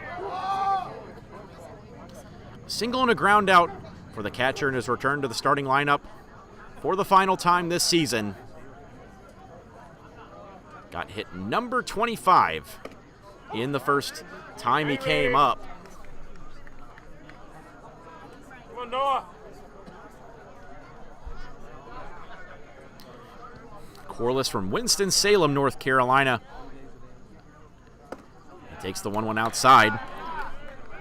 Pardon, hit number 26 on the season. Moves him up to a 26-477 batting line on the year, a .338 average. And here's the next pitch. Runs way inside and taken by Corliss. Sporting over a .500 on-base percentage Come on, Noah. through tonight. Impressive numbers as he looks to break into the Western Carolina Catamounts regular catching rotation next season. Hitters count. The 3-1 is taken for ball 4, and Corliss aboard for the second time tonight.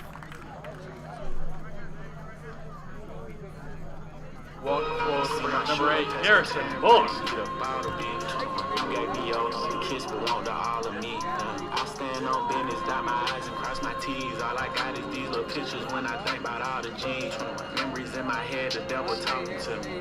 I know Satan down that path, but God walking with me. So next up is Bullock, his second at-bat tonight. And this one gets away from Hertz, but no advance by Corliss. Stays at first base despite ball 1 getting a little bit loose there.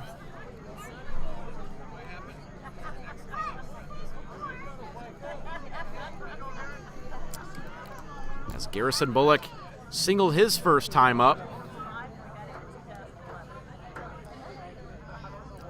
Coming in for Umbach in the batting order.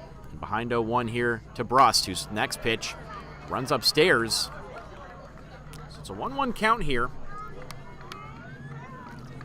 Or so we believe. We'll see what the signal is from the umpire. Potentially a foul ball on the first pitch, as now the next offering just misses. Off speed that time, and Brust's arm action a little bit more sidearm compared to Trevor Merck's over-the-top style. So new challenge for these Spinners hitters. Looking to add to their lead, and a good pitch makes it strike 2. Come on, Garrett. Garrison. Taking a look at Garrison Bullock's season, Emery and Henry Jr. from Central Cabarrus High School, 20 for 81 this season for a .247 average. 2 home runs, including one in the season finale against the Disco Turkeys to close out the regular season. And the pitch goes back to first base. Tag applied, but no out.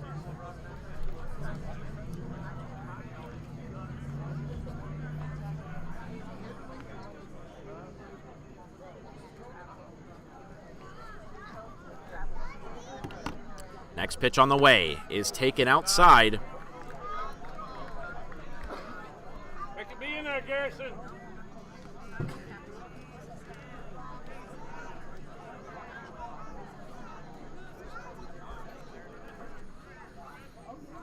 So it's a full count now with 1 out.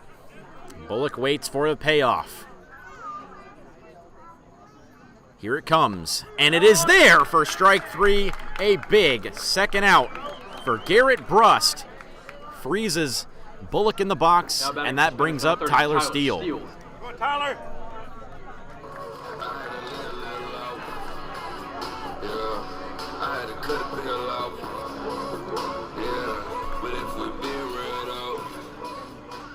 Up next is Tyler Steele, a single and a double and a strikeout.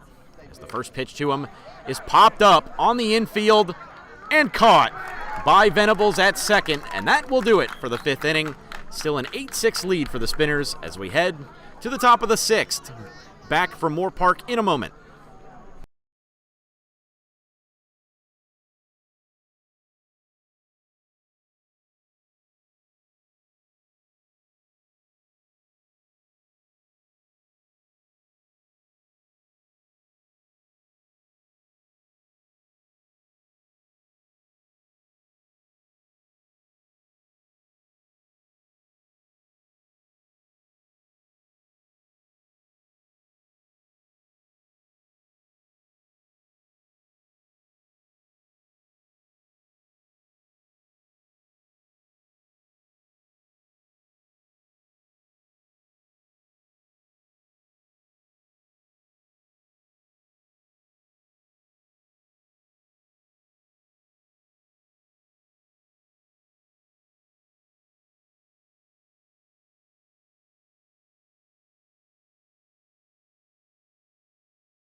Sixth inning underway, and the new pitcher, Landon Reeves, facing the heart of this Regulators order. Landon Reeves, the righty from Denver, North Carolina, and Coker College, as he misses away to Venables. Has put the ball in play all 3 times tonight, a triple to drive in the first run. Reached on an error and a line out as he puts it in play again, this time to Walker. Long throw and off the base. Venables will stop there, but he reaches base for what will be the third time, including the times he's gotten in on the error. And the leadoff man aboard for Trey Hernandez. Regulators, number 14, Trey Hernandez.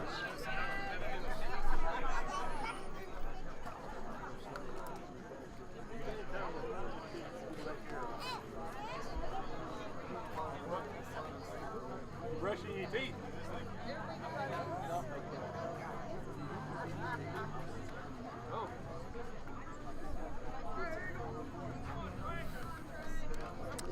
So Landon Reeves will try to shake off the opening man getting aboard at 5'10", 150. Yeah!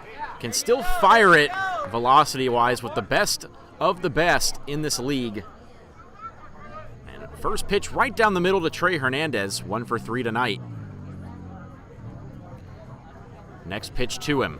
Yeah! And a beautiful off-speed. Changes him up and drops in strike 2 perfectly.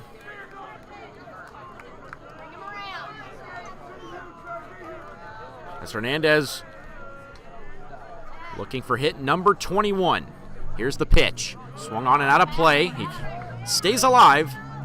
Hernandez, the Waubonsee Community College junior from Oswego, Illinois.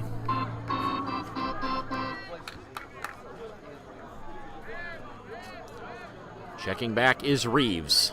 Another 0-2 to Hernandez. Swung on and missed. He got him. Hernandez not happy. Potential break of the bat there. And now Cooper Hurts back up with a chance to keep the inning going.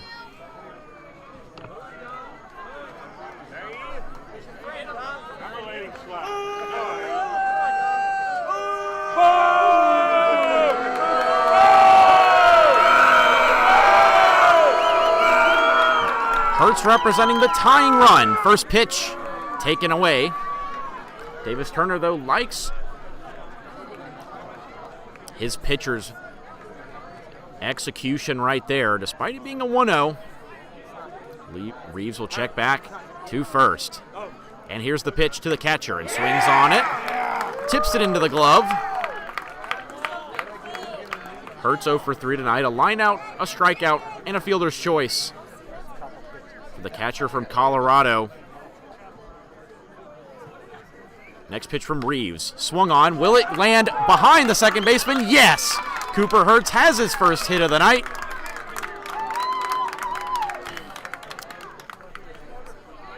And a nice job by the catcher to just take it the other way. Number 32, You're right. Jake. And Jake Bodaglio up with 2 men on and 1 out.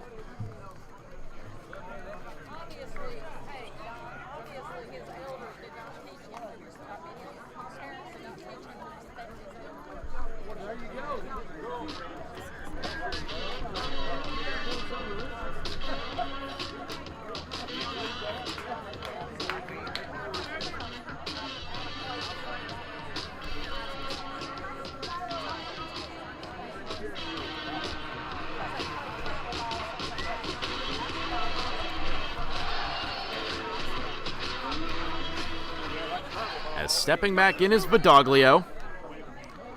Has reached base all 3 times tonight. Hit by pitch, a single and a double for the Regs first baseman. He takes a first pitch for a ball. Landon Reeves will go retreat that one at 5'10", 150, as we mentioned. Still has the velocity to challenge hitters. We saw it with Trey Hernandez. He struck him out upstairs with the fastball.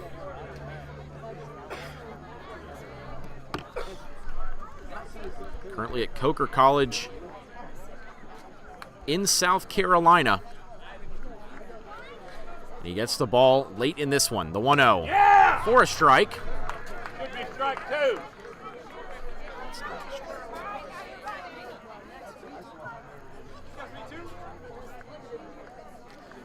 Bodaglio Ben, arguably the Regulators' best hitter tonight. And he's the guy you'd want in this spot with 1 out and 2 on. Next offering. Yeah! And the off-speed misses once again. Consistently on the outer part of the plate as Davis Turner signals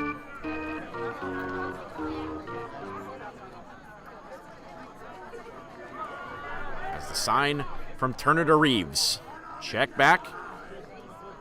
And the 2-1 on the way and swung on. A drive towards right center field. Can Steele make the play? Yes, just barely. And both runners have to retreat. Another hard piece of contact from Badoglio, but he can't find the grass. And Jeremy Garcia, Catch from Steele, bring up number pardon, 34, Daniel Shuda is due up next.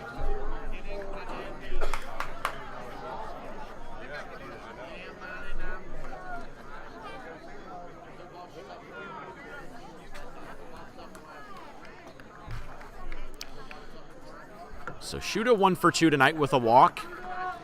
Reached on an error, a single and a walk for the Regulators right fielder. And a first pitch there for a strike from Reeves.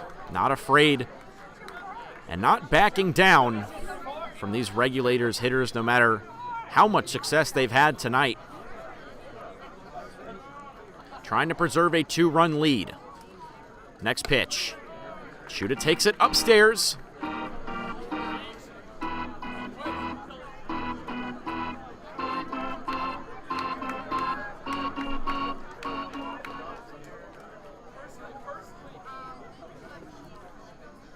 Now the 1-1 on the way. Reeves' pitch goes to the off-speed and misses.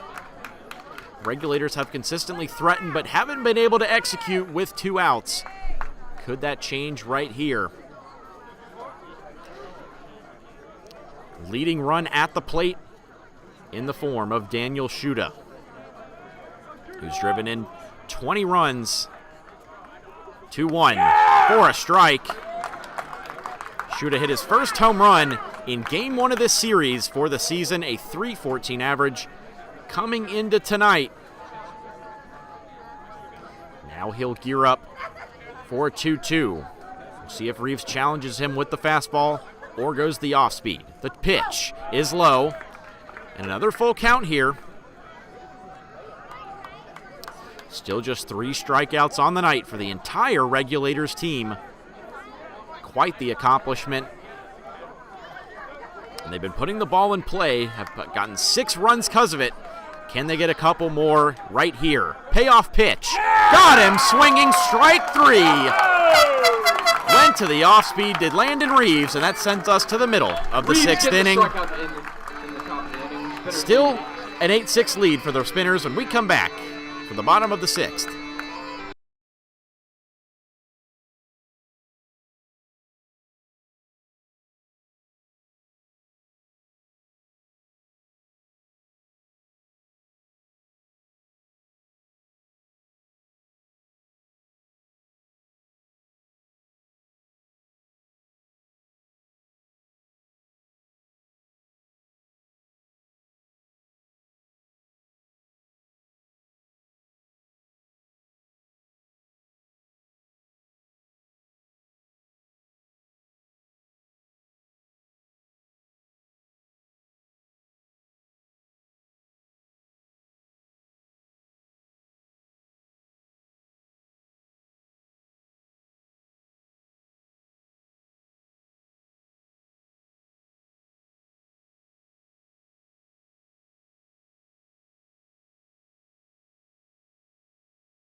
And the bottom of the 6th inning is underway here as Cam Claunch will lead things off, followed by Davis Turner and Jeremy Green. 3, 4, 5 due up for the Spinners order this time around. 1 for 2 with a walk is Claunch. He takes a pitch low.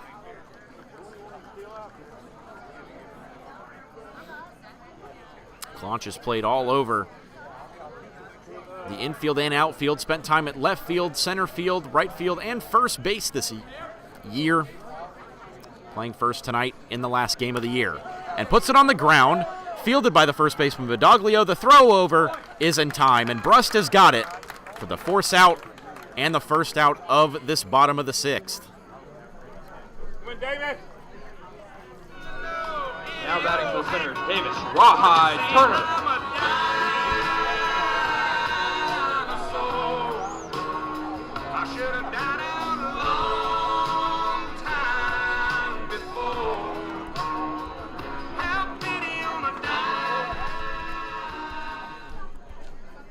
His backup is Davis Turner. Dubbed the hometown hero, of course. Come on, Davis.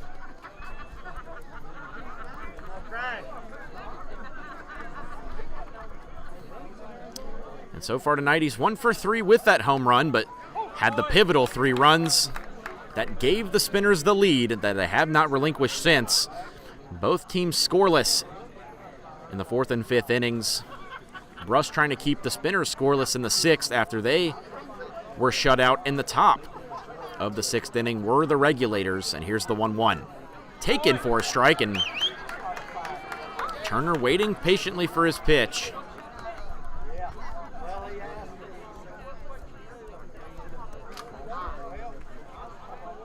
Base hit, Davis. So it'll be a 1-2 count here. Brust trying to get through another smooth inning. And golf by Turner towards center, but right at Tariq Talley for out number 2. Another barrel ball for Davis Turner, but that one on a flat line. And right to the center fielder to bring up Jeremy Green.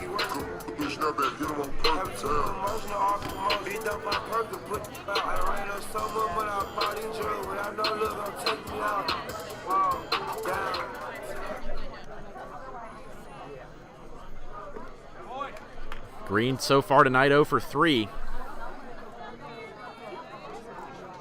Comes up with 2 outs and takes the first pitch for a ball. Brust setting down the first 2 hitters he's seen in this 6th inning, and that one gets back to the backstop. Only allowed the 1 walk so far to Noah Corliss in the 5th, but still no hits allowed by the righty.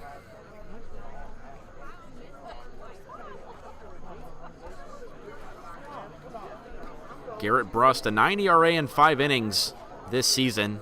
No appearances, though, against the Spinners, and has been lights out so far. In a clutch situation, as he fires a strike to Green to make it a 2-1 count. Good, Jeremy.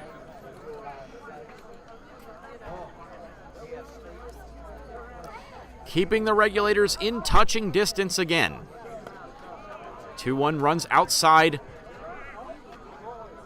Went to the breaking ball that time and skipped up just into Hertz's mitt. So Green has a chance here to get aggressive. Hitters count. Instead, it's ball 4. So Green gets on base the first time tonight. And back to Matthew Cipriano.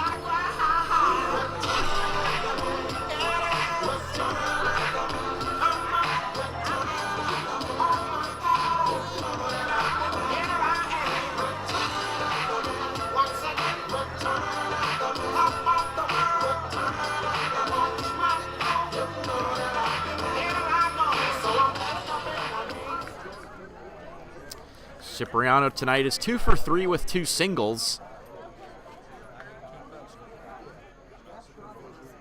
Will face Brust for the first time and fouls the first pitch he sees off the dirt and foul.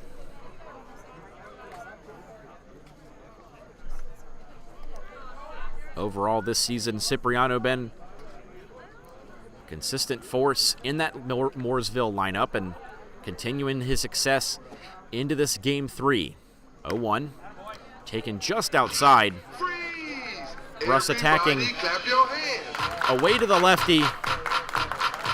Didn't get the strike call there. The Wake Tech Community College sophomore, Matthew Cipriano, 26 hits now on the season. Come on, Matthew. and an average into the 330s. Next pitch is fouled off.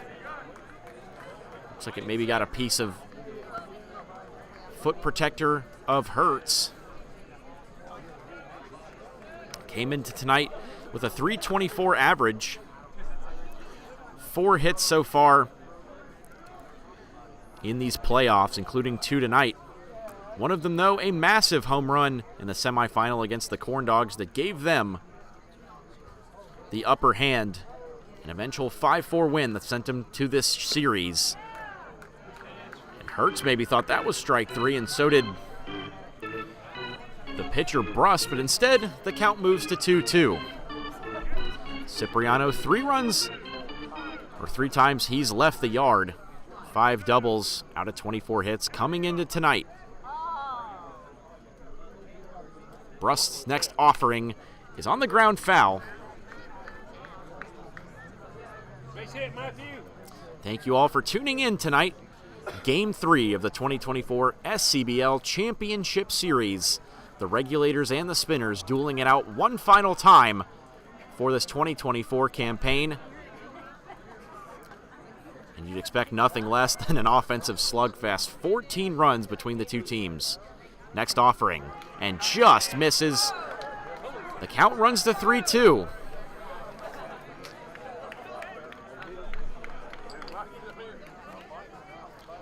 Despite not having any hits last night, Cipriano walked twice. We'll see if he can draw another one here. Green standing on first. Instead, the throw goes back there. Green back in time.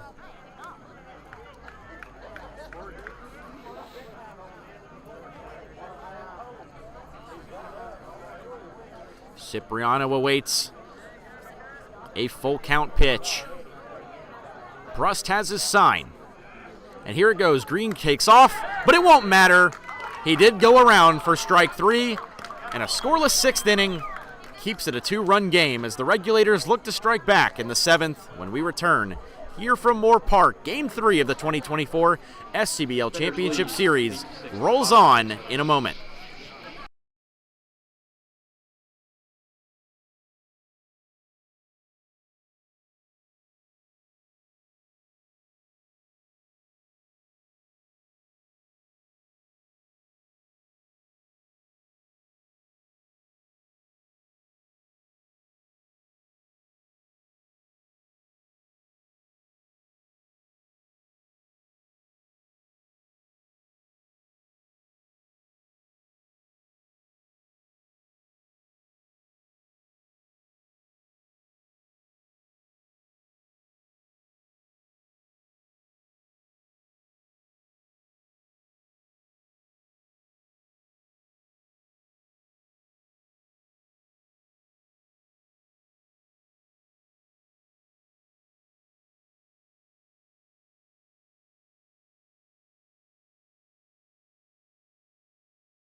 Here is the 7th inning of the deciding game of the season. Game 3 of the championship series for the SCBL goes into the 7th inning, and Jeremy Garcia will lead things off, followed by Ryan Hines and Braden Moore facing off against Landon Reeves. Fires strike 1 after firing ball 1, so an even count here to Garcia. 1 for 2 with a hit by pitch is the Bethune-Cookman infielder. Next pitch on the way is fouled out of play into the neighborhood, back behind left field. Landon Reeves on to start the 6th inning. Had a strong outing. Worked around a few base runners. Now back out for the 7th. And the 1-2 gets past his glove, but not in front of Bullocks. He'll throw to first in time for out number 1.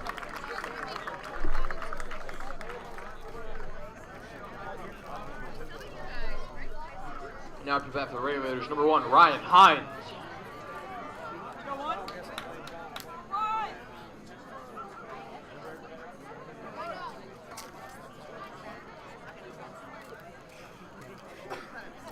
Up next, Ryan Hines, who started off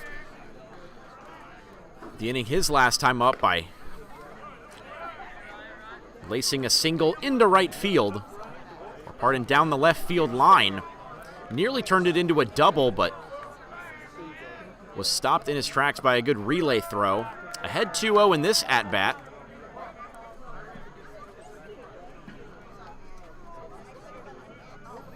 The Connecticut native looking to play spoiler, and he puts it on the ground, this time towards Walker. On the run, he throws, and it is in time for out number 2. 2 groundouts to start the 7th inning for Landon Reeves. Regulators, number 12, Braden Moore.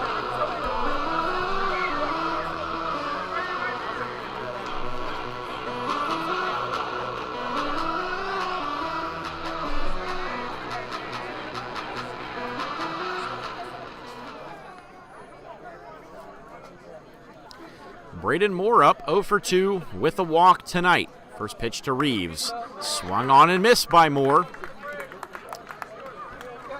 If he can get on, though, Michael Perry comes up to the plate, and he's an even 3 for 3 with 3 singles tonight. Next pitch is swung on and missed. Reeves going fastball, curveball in the first 2 pitches as he calls time to tie his shoe up a little bit before preparing to fire his final pitch, he hopes, of this top of the 7th and put the Spinners 6 outs away from their 4th straight SCBL title. Long way to go before that is a formality. We'll see if Moore can get something going here. 0-2. And that is right down the middle for strike 3. Landon Reeves, 2 scoreless, sends us to the stretch in Game 3, an 8-6 Spinners lead when we come back.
Bottom of the 7th here in Game 3 of the championship series, as the new pitcher on the mound is number 33 for the Regulators, as he'll face Josh Osiander, his first batter. Kristen Nielsen, the new righty, into the game. 0-1 to 1-1 to Osiander as We did it, y'all. Yeah, you did. Oh, we did it. You did the first time. No. Oh, we lost in a walk-off. 1-0 to y'all. So now here's the 1-1 to Nielsen. Osiander hammers it towards right center field. Will it get down? Yes, off the wall. Here he goes for 2. Will he try for 3? No, he stops there. A leadoff double for Josh Osiander. And his first hit of the night gets us started. His 3rd time on base after 2 walks. Brings up Sam Walker. Oh, yeah. I was really hoping Go, Sam.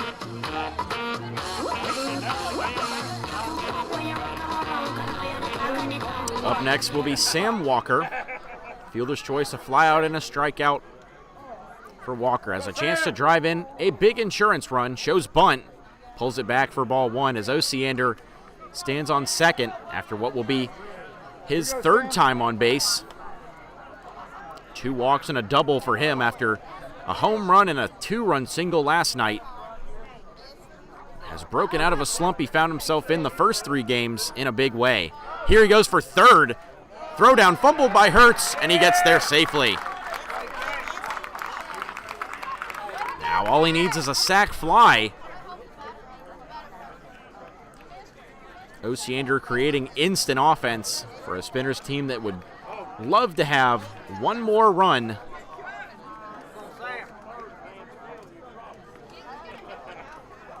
Here's the 2-0 from Nielsen. Swung on and just past Osiander.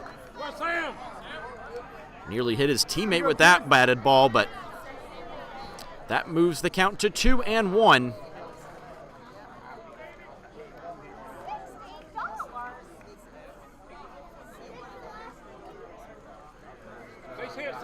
Focus up, let's go.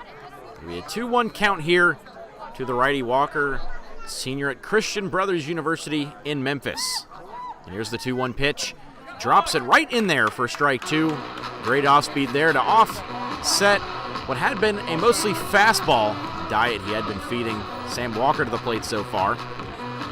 Shakes off one suggestion, now has it, the 2-2. And just taken upstairs. Another curveball, but it runs up and makes the count a 3-2. Nielsen looking for his payoff pitch, shaking off quite a few options. Now he's got it. Payoff pitch is taken low, and ball 4. There we go. Runners at the corners and no outs for Noah Corliss. Show could treat you right. Give me just a minute of your time tonight. We both are here to have big fun, so let it rip. Now batting for your Spinners, number 10, Noah Corliss. Noah, come on. Let's go, Noah. Let's hit Noah. Next up, Noah Corliss, 1 for 2 with a single and a walk. Takes the first pitch away.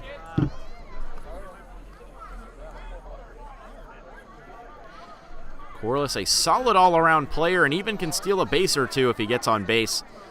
7 steals for the catcher.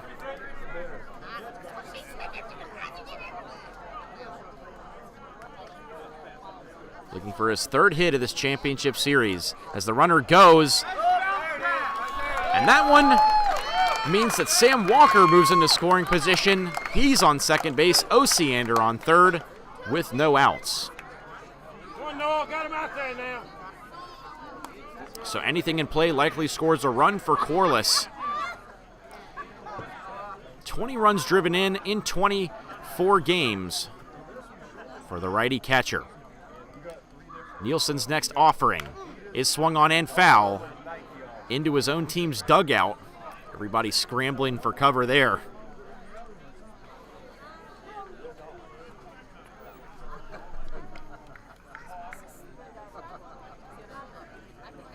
Nielsen ready with his next pitch. Here comes from the righty. The pitch on the way is hammered to center, caught by Talley. Here comes the runner, but Osiander, after seeing the throw, retreats. And a great throw after a great catch by Tariq Talley in center for out number 1. But back to the top of the lineup, and Garrison Bullock. Garrison Bullock.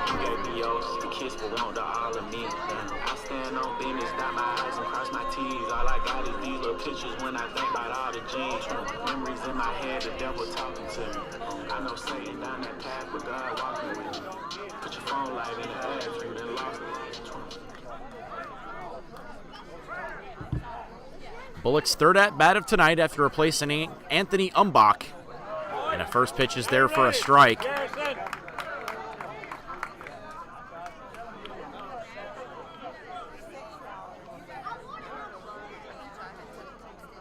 Bullock a single and a backwards K on his night in the box and swings at the 0-1 for strike 2. Nielsen got the big first out he was looking for without allowing a run.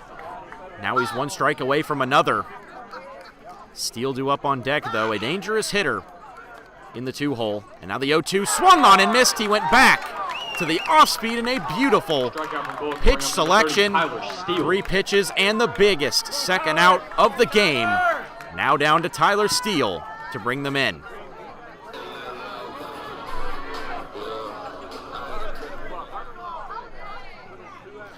Steele, a single and a double his first 2 plate appearances, but then a strikeout and a pop-out his last 2. Both of those at-bats ended rather abruptly. Here's the pitch from Nielsen. A little chopper. Barehanded by Nielsen. The throw is a good one in time. And he gets out of the jam despite having runners on second and third. A great job by the Regulators defense. Both teams scoreless for the last 4 innings. 8th inning on the way. Still an 8-6 ball game.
Top of the 8th inning.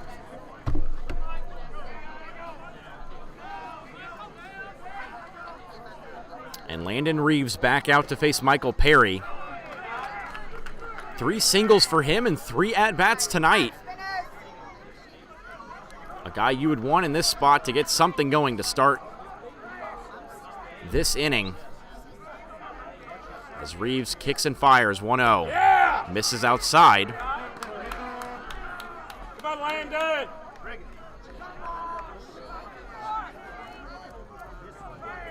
So it'll be a 2-0 here this time.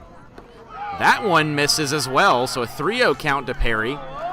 We'll see Does he choose to swing the bat and get aggressive, or just wait for something to come to him? He's ahead 3-0. Next pitch, and that's a strike. So now maybe he thinks about it.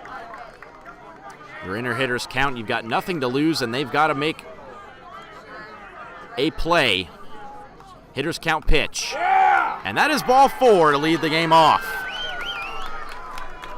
The walk from Perry will bring up number 17, Tariq Talley. Michael Perry in 4 at-bats, 3 singles and a walk. Not too shabby for your 10th hole hitter. That's back to the top of the lineup in Tariq Talley. A short pitching mound visit between Reeves and Turner, and a couple more infielders for the Spinners.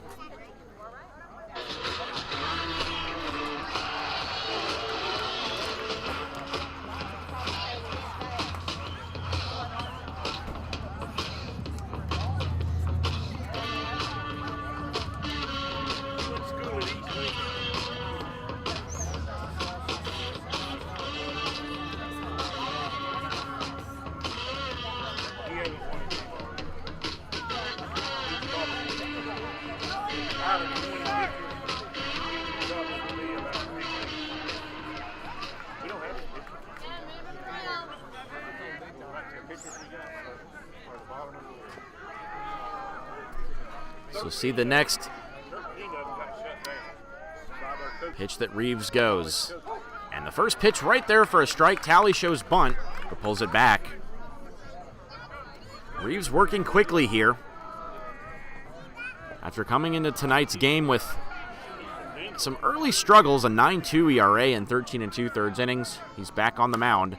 And right off the top of the dugout, a hard foul for strike 2. So we'll see if Talley can battle back. 1 for 4 tonight. 1 single, 1 strikeout for him. Checks back to first does Reeves. And the 0-2 runs way in. Turner sure-handed behind the plate, though. So now it'll be a 1-2 count. And only 5 strikeouts through 4 turns through the order for this Spinners, pardon, this Regulators lineup. And the 1-2 just misses. Didn't get the call in the outside corner that time, so it'll be a 2-2 count.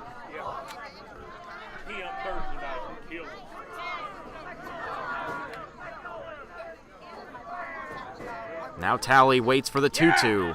Swings on it and fouls it off, so Perry will have to retreat to first.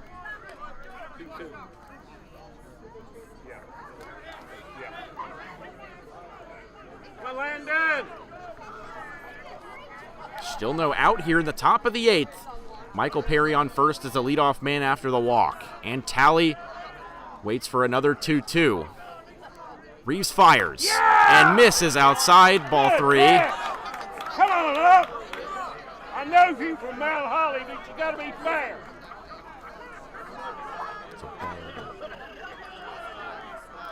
Now another full count pitch.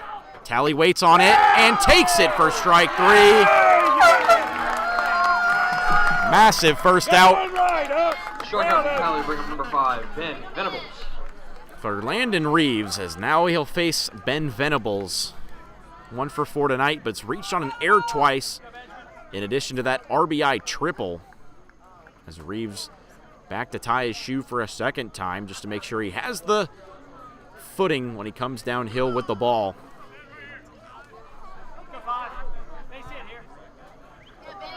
Venables getting the start in Game 3 at second. Perry still standing at first base. Does he choose to go here? First pitch, right there for a strike. Venables will watch it go by.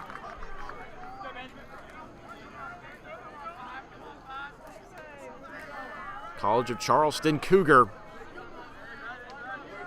awaits the 0-1 from Reeves. Had a good night at the plate and misses outside.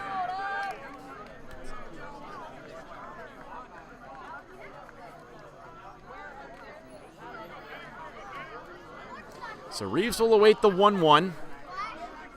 Now has the sign from Turner as Venables trying to get the Regulators in this game. Every hitter that's come up so far, since Perry's single, Talley and Venables both have represented the tying run at the plate. Regulators hit 3 home runs in Game 1 and another last night in Game 2. Do they have another up their sleeve in this deciding Game 3? The 2-1 misses low. It'll be a hitter's count now to Venables. He's done some damage tonight. A great time to do some more. Reeves' next offering. Swung on and past the diving Osiander into the outfield. And for the second time tonight, Ben Venables reaches base with a single. 2 men on and 1 out for Trey Hernandez. Oh, he's bringing it off. As it looks like it will be another pitching change. Landon Reeves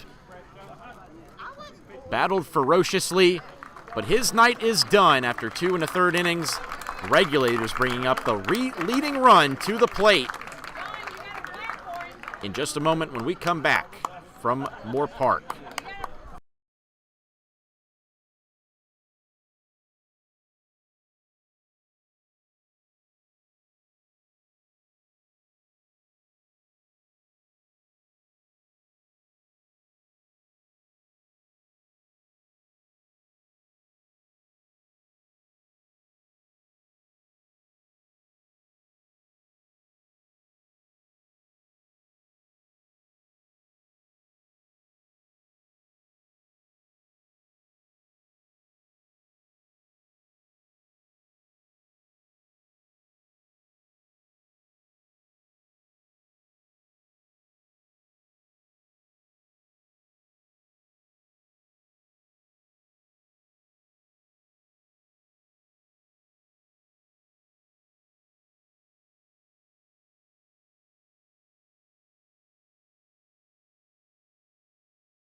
After the pitching change, it's Josh Osiander onto the mound in a clutch situation. Far from the first time we've seen him on the mound this season. And the first pitch there for a strike to Hernandez, who's 1 for 4 tonight. Osiander on the mound, 9 appearances, a 3.95 ERA, 13 2/3 innings pitched, and 5 saves as that one runs way in, nearly hits Hernandez. Last outing came against the Copperheads, 3 2/3 scoreless, 2 hits, 2 walks, and 4 strikeouts as he closed out a 9-3 win to advance to the semifinals. Now has a chance to close out the year and the season on a high. Checks back to second. The 1-1 misses to Hernandez.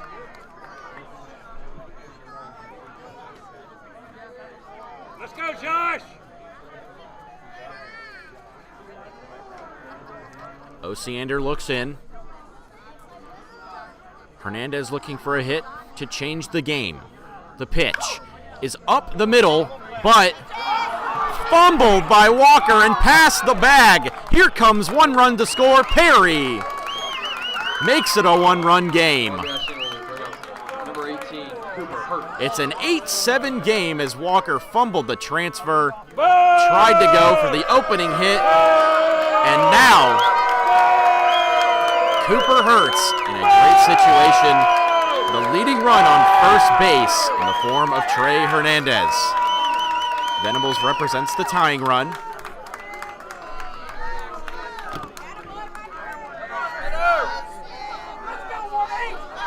Now Cooper Hurts, 1 for 4 tonight, singled his last time up. Will face Osiander, a chance to tie the game. 8-7 in the 8th. And the first pitch there for a strike.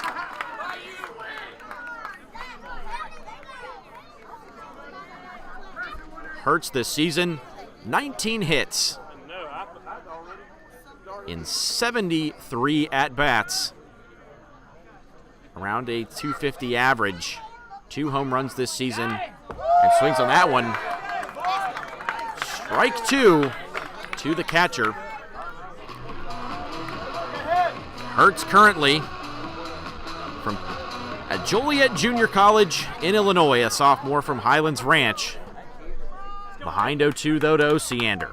What can he do with the 2-strike pitch?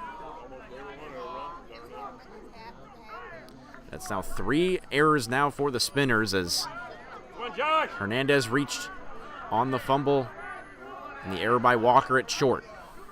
The 0-2, and he takes it. As with Osiander coming into pitch, Corliss moves to third base. Looks like it's Trevor Morrell out there in left field taking Corliss's spot. Now the 1-2 from Osiander on the way next. The pitch is swung on and foul. Was ready for it that time. Keeps the count alive.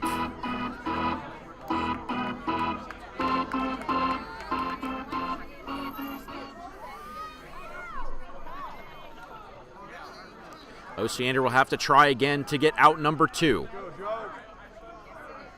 Check back, the pitch, and it goes over Turner. Both runners will advance into scoring position. Massive moment here. So now a 2-2 count has looked like he just lost control of it on the way down. Regulators awaiting what could be a game-changing play in this game. 2-2 from Osiander on the way next. Hurts a chance to change the game. The pitch is low and it gets past. Here comes the tying run to the plate. Down and in time. Tie ball game in Moore Park. Leading run advances to third as well.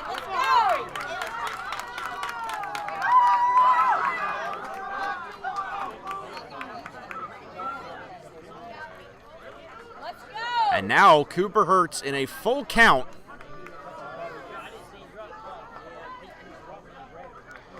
As it looked like Ben Venables that scored the tying run to make it 8-all in the top of the 8th inning. So stoppage in play here so Osiander can get back in the zone on the mound. Looks like his glasses may have broken on that play at the plate. Turner flipped it to him, but he couldn't apply the tag in time. Now the count is full. 3-2 to the righty, Cooper Hurts. Hernandez the winning or leading run, 90 feet away. It's in play. Here he comes, and it's through the middle. The lead run, and Cooper Hurts comes up with the RBI single right back up the middle, and it's 9-8 Regulators in the 8th. Now batting number 32, Jake Pediglio.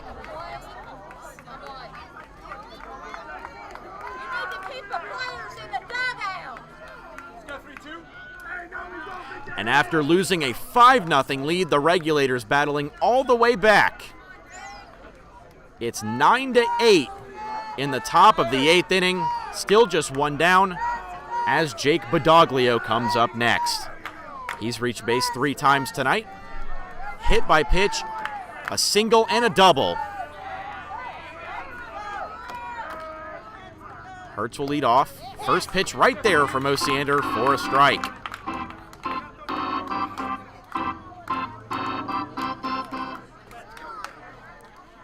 Hertz now 2 hits, and the last one a massive one. The Regulators taking the lead as time called.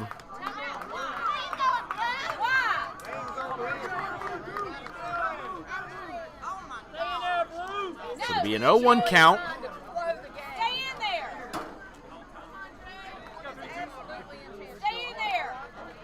So Badoglio awaiting the 0-1. Next pitch is hammered to center field. Does it have enough to get over Steele? He'll watch it. It's gone! Oh, just off the wall. We thought maybe Steele was looking up, but instead it's a double, and Badoglio hammers a ball off the wall. It's his 3rd hit of the night, his 4th time on base.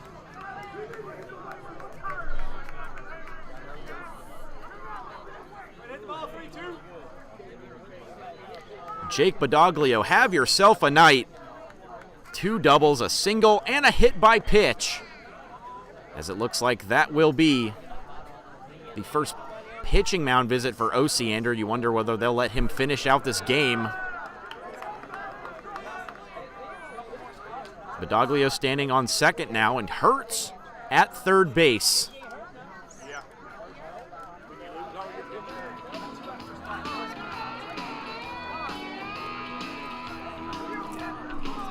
So Shuda, who's reached on an error, singled, walked, and flied out, is the next man due up.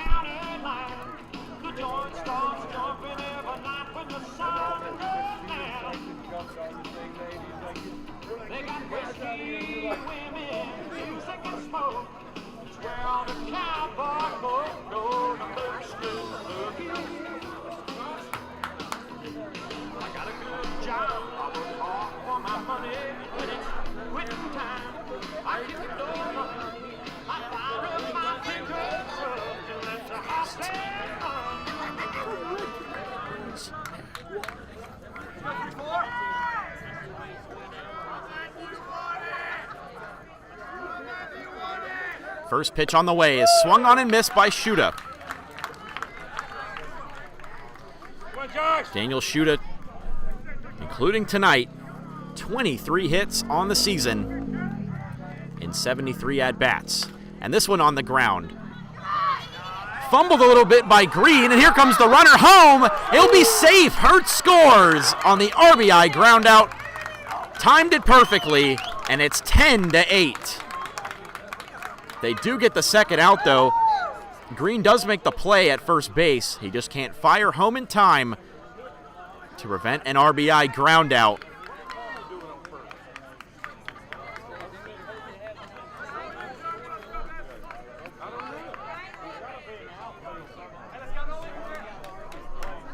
Now it'll be Jeremy Garcia. 1 for 3, a single and a hit by pitch. The ways he's gotten on base, and he fires one down the left field line foul.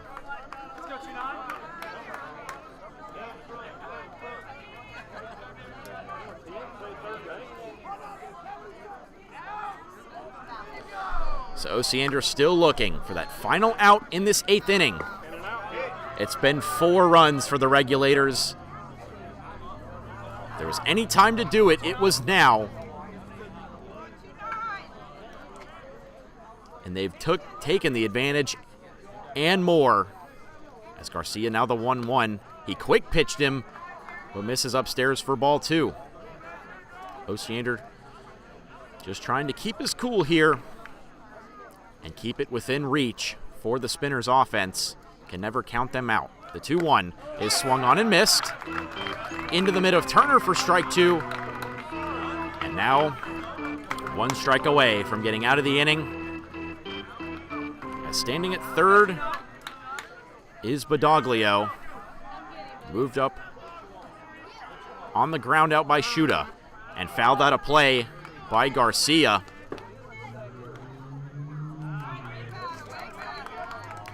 12 hits now for the Regulators, and putting the ball in play eventually pays off for them.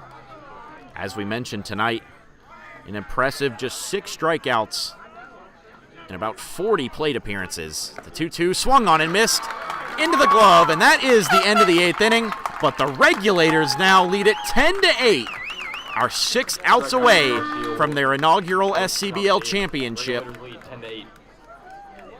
Back with the bottom of the 8th in a moment.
And the bottom of the 8th inning on deck as Nielsen back out to face Cam Claunch, and a first pitch misses. A back and forth game takes another twist as the Regulators now lead it 10-8. Nielsen back out for his 2nd inning. First 2 pitches missed to Claunch. Claunch, Turner, and Green due up.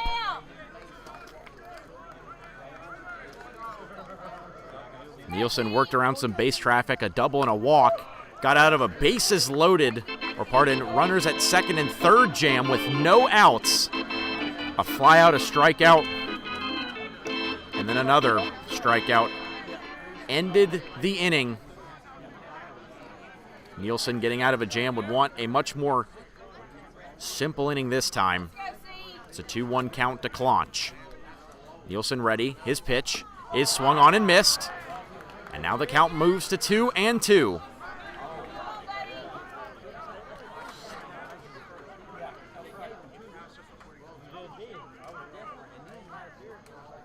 Here's the 2-2. Swung on and missed. He got him. A big strikeout to lead off the 8th inning. Kristen Nielsen keeps his head after being behind 2-0. Now Davis Turner up for the 5th time. Of course, his home run.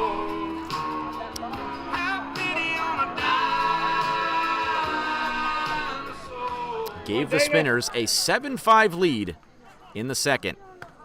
Now it's 10-8. Has a chance to get something going in the 8th inning. Takes the first pitch outside. Nielsen, the righty, deals the 1-0 and misses with the curveball.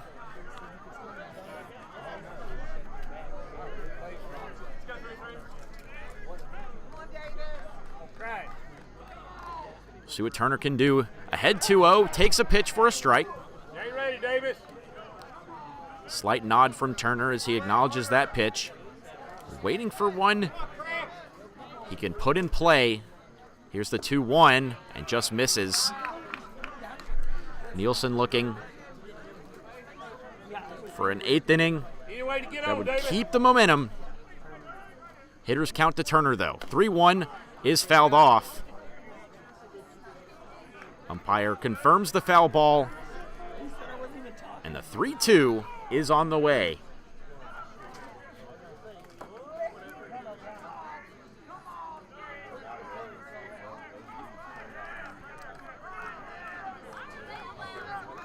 Now there's a 3-2 pitch. Nielsen deals and fouled off by Turner to the backstop.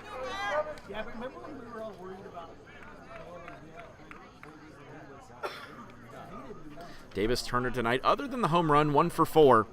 1 strikeout, but it's put the ball in play 3 times in his last 3 at-bats. We'll see if he can do it again in a full count. Nielsen shakes off a couple pitches from Hertz. Now he's got it.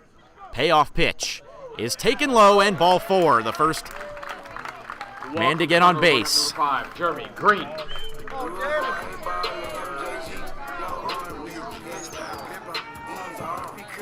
Green tonight 0 for 3 with a walk.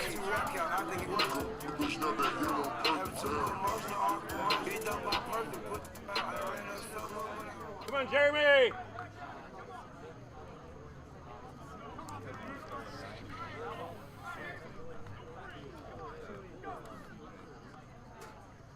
First pitch misses to Green.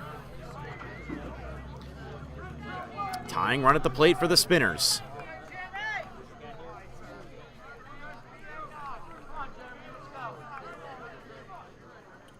Trying to get something going in this 8th inning. Regulators holding on to a 2-run lead. 4 runs in the 8th have turned this game on its head. And the first pitch was a ball. That one a beautiful one. Drops in for a strike and 1-1. Jeremy. Does Turner try and steal here? Could mean a big run in the grand scheme of the game. The 1-1 on the way and runs inside.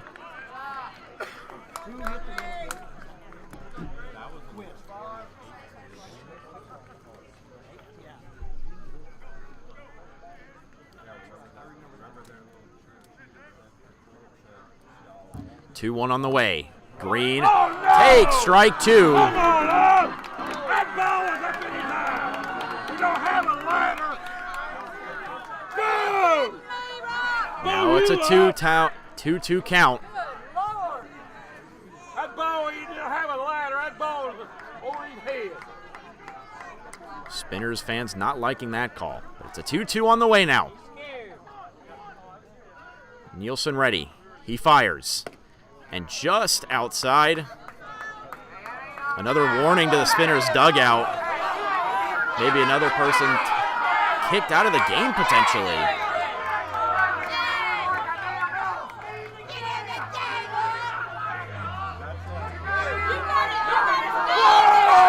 Hey, grab a hold of your nut, kid.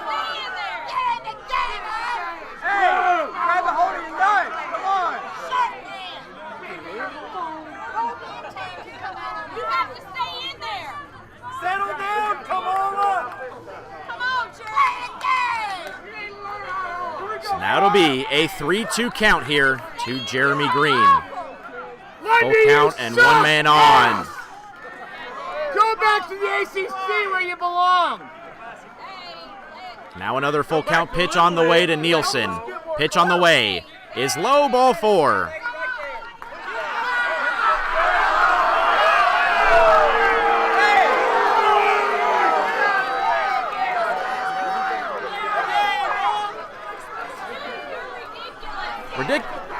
Regardless of the chatter between the fans and the umpires here, it is another walk for Jeremy Green and 2 men on.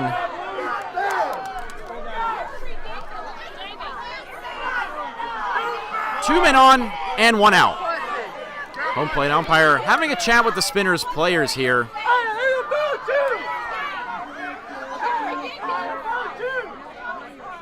We'll be back in a moment on the SCBL YouTube channel.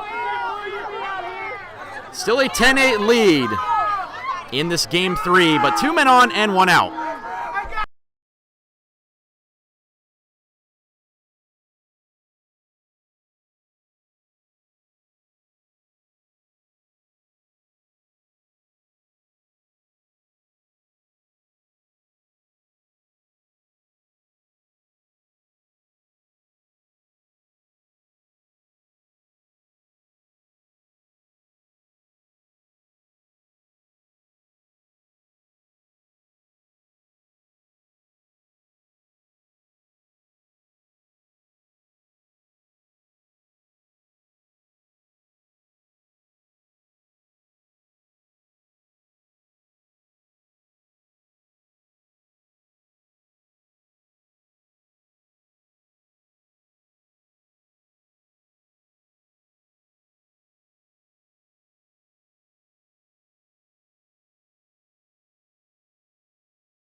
The return to play here after lengthy delay.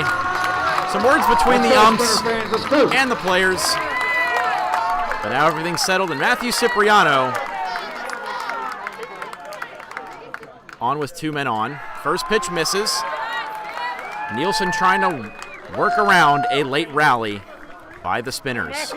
Leading run at the plate.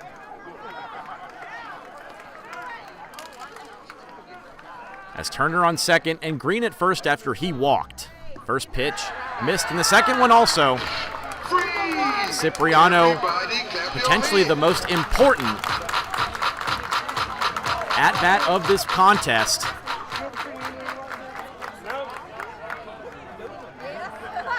As Nielsen takes a deep breath. Here's the 2-0.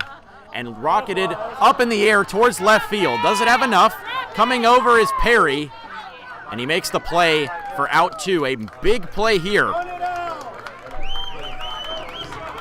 Fly out from Cipriano, bring up number 38, Josh Osiander. Up next, Josh Osiander.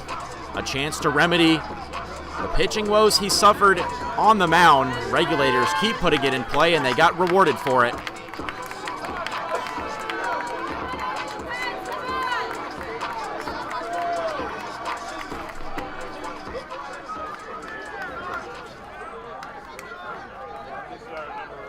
So Osiander, 1 for 2 with a double and 2 walks.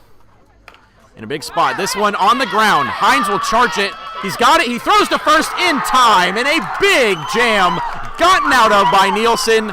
3 outs away for the Regulators, and they hold on to a 10-8 lead. 9th inning on the way here at Moore Park in just a moment.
And the top of the 9th inning on tap.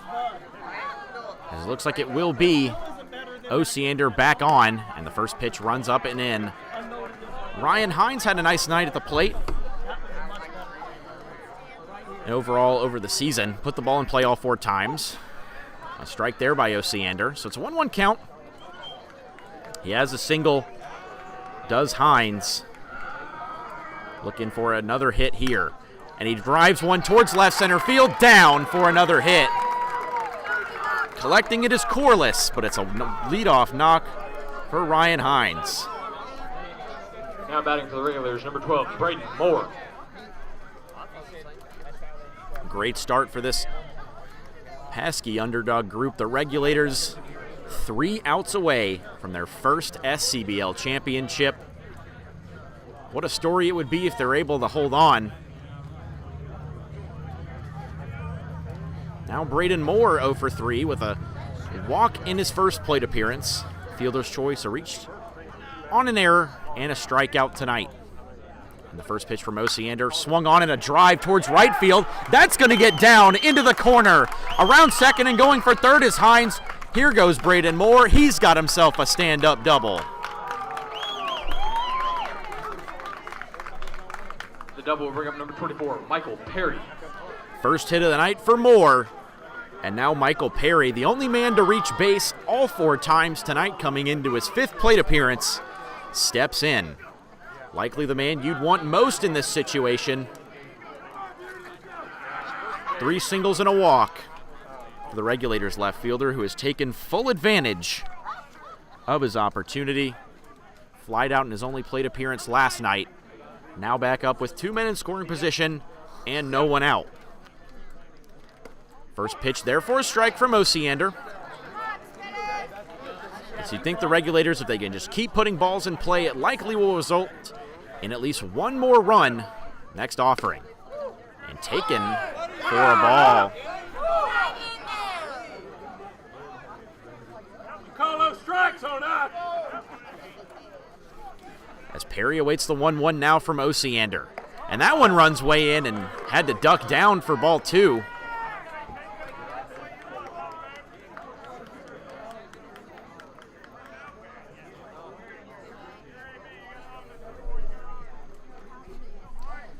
Now Osiander's 2-1 and doesn't catch quite the outside part of the plate.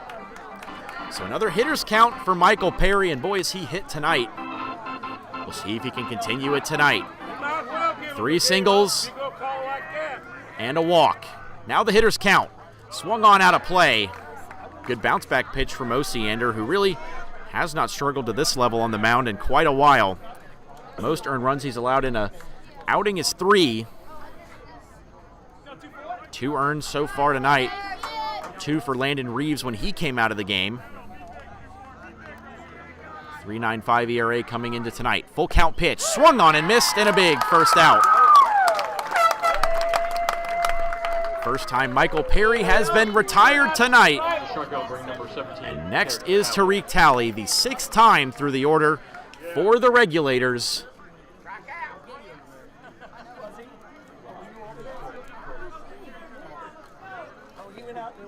One for 5 with 2 strikeouts and a single.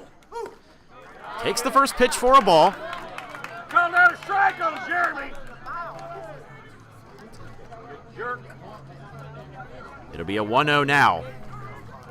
Talley looking for hit number 2, puts it out of play, foul.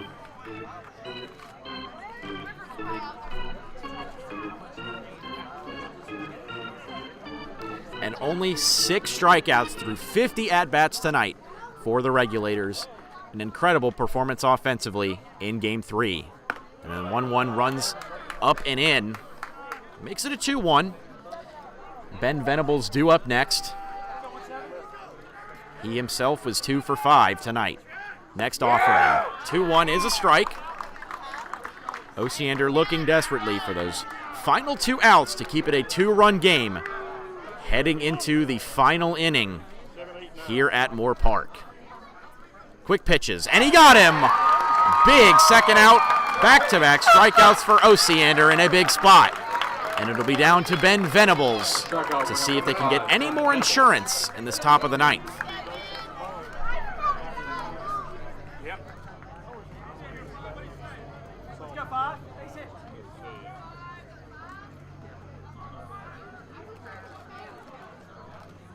So Venables will get set. He's 2 for 5 with a triple. Drove home 1 run and a single. Reached on an error twice and lined out tonight. First pitch is taken for a strike. Hernandez due up if Venables can get something going. If he finds outfield grass, it could be 2 more vital runs. Instead, it's strike 2. Osiander improbably battling back. Allowed the first 2 base runners on board, and now 1 pitch away from striking out 3 in a row. Quick pitches, and ball 1.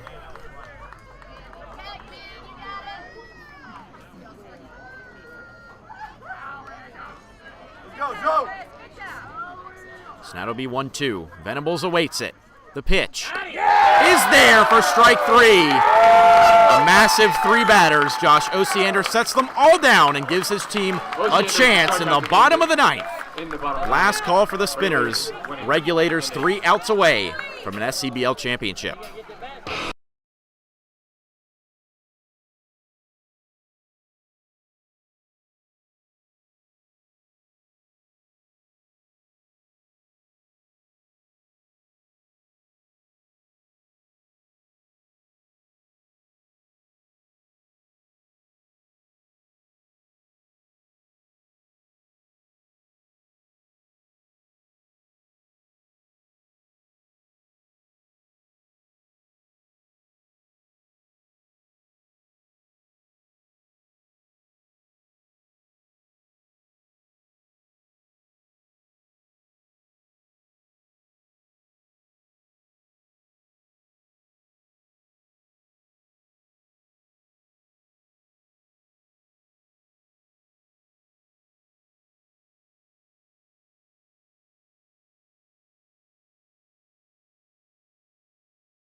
And the leadoff man in the bottom of the 9th inning is Sam Walker. It looks like Braden Moore will be on the mound to try and close out this game. Walker, Corliss, and Bullock due up. First pitch. Misses upstairs. Walker 0 for 3 with the walk tonight.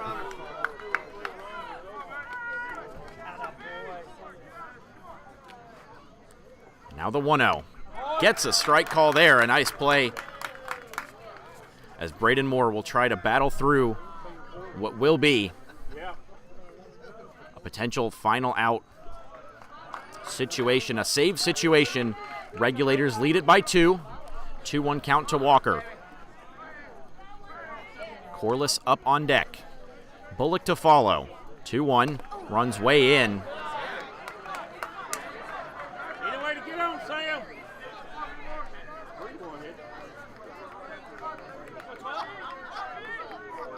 Either way to get on, Sam. Now the hitters count to Walker, the 3-1. He gets the call. Get in the ball game. Game time nearing 4 hours since the start. You're sorry.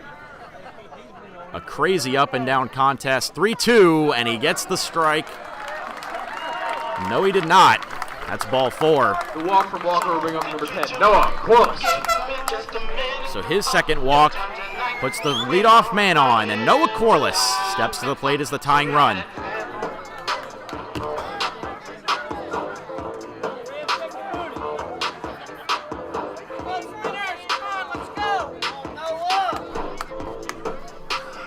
Corliss tonight, 1 for 3 with a walk. It'll be his 5th plate appearance of the evening and his biggest so far.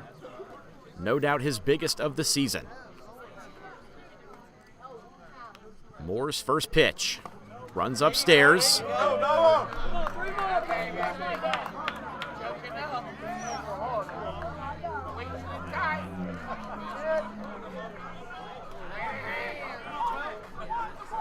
Corliss has been a great player for the Spinners. We'll see if he has a great moment in him here in this 9th inning. 1-0 from Moore. Swung on and missed. In fact, fouled off.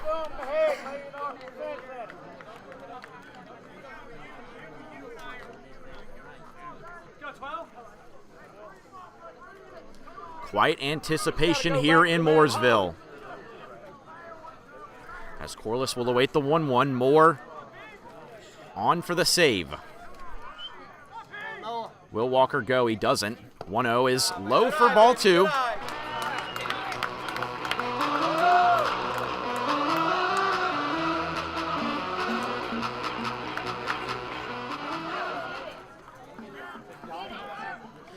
Throw back to first, not in time to get Walker. Be careful over there. So Moore will go back and turn his focus back to Corliss. A 2-1 count here. The righty's pitch on the way. Swung on and foul. Strike 2. Corliss will retreat back to the batter's box. Quite possibly the pitch of the game right here.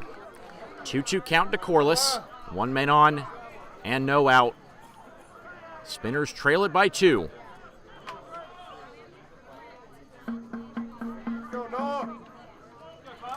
Moore looks in. He's got the pitch. 2-2. A nice pick there by Hertz. Count runs full again.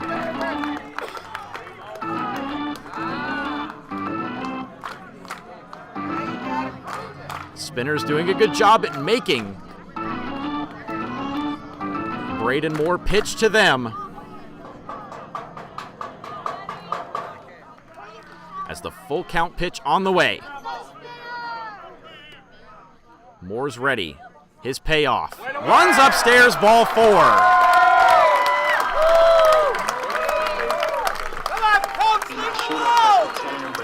Now batting for Spinners, number 8, Garrison Bullock.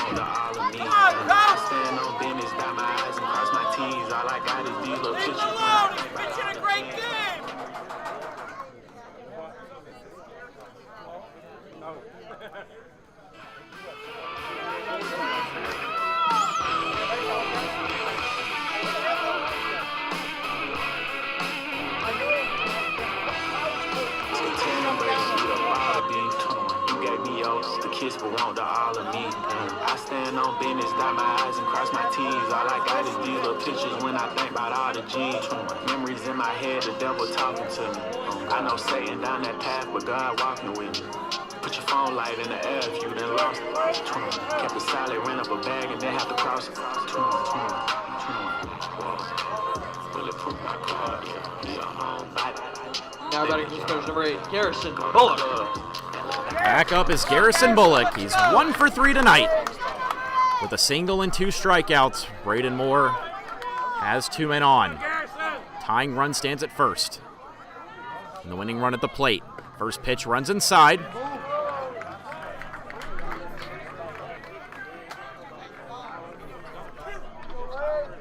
If he gets on, Tyler Steele up next.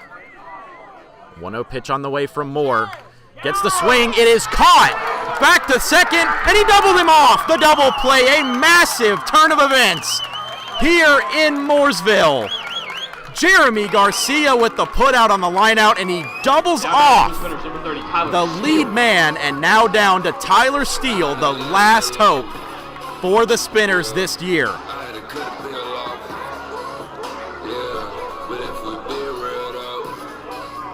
Walker took a lead and he was doubled off. And now, tying run stands at the plate in Steele. Clonch will be up next if Steele can get on base. Corliss still standing at first. Moore's first pitch. Swung on the ground, towards third side. The throw to second in time! And the first time in their history, the Regulators are the SCBL champions in 2024. That's okay. How about our spinners this year? Let's give our spinner team a big hand. The worst to first campaign is complete.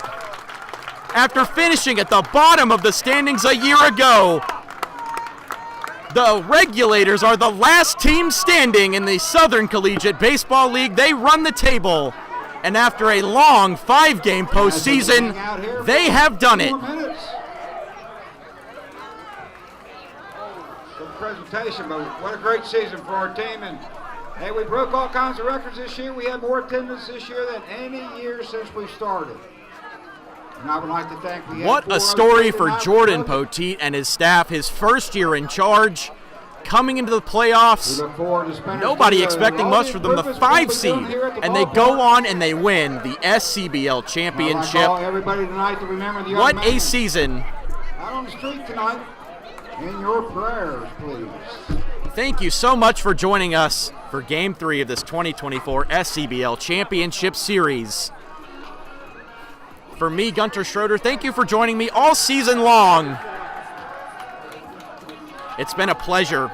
And thank you for joining us online as the Southern Collegiate Baseball League wraps up another year. The Regulators are your champions in 2024. Thank you for joining us all season long. And what a great way to end the year off. My name's Gunter Schroeder. Thank you very much. One last time in 24.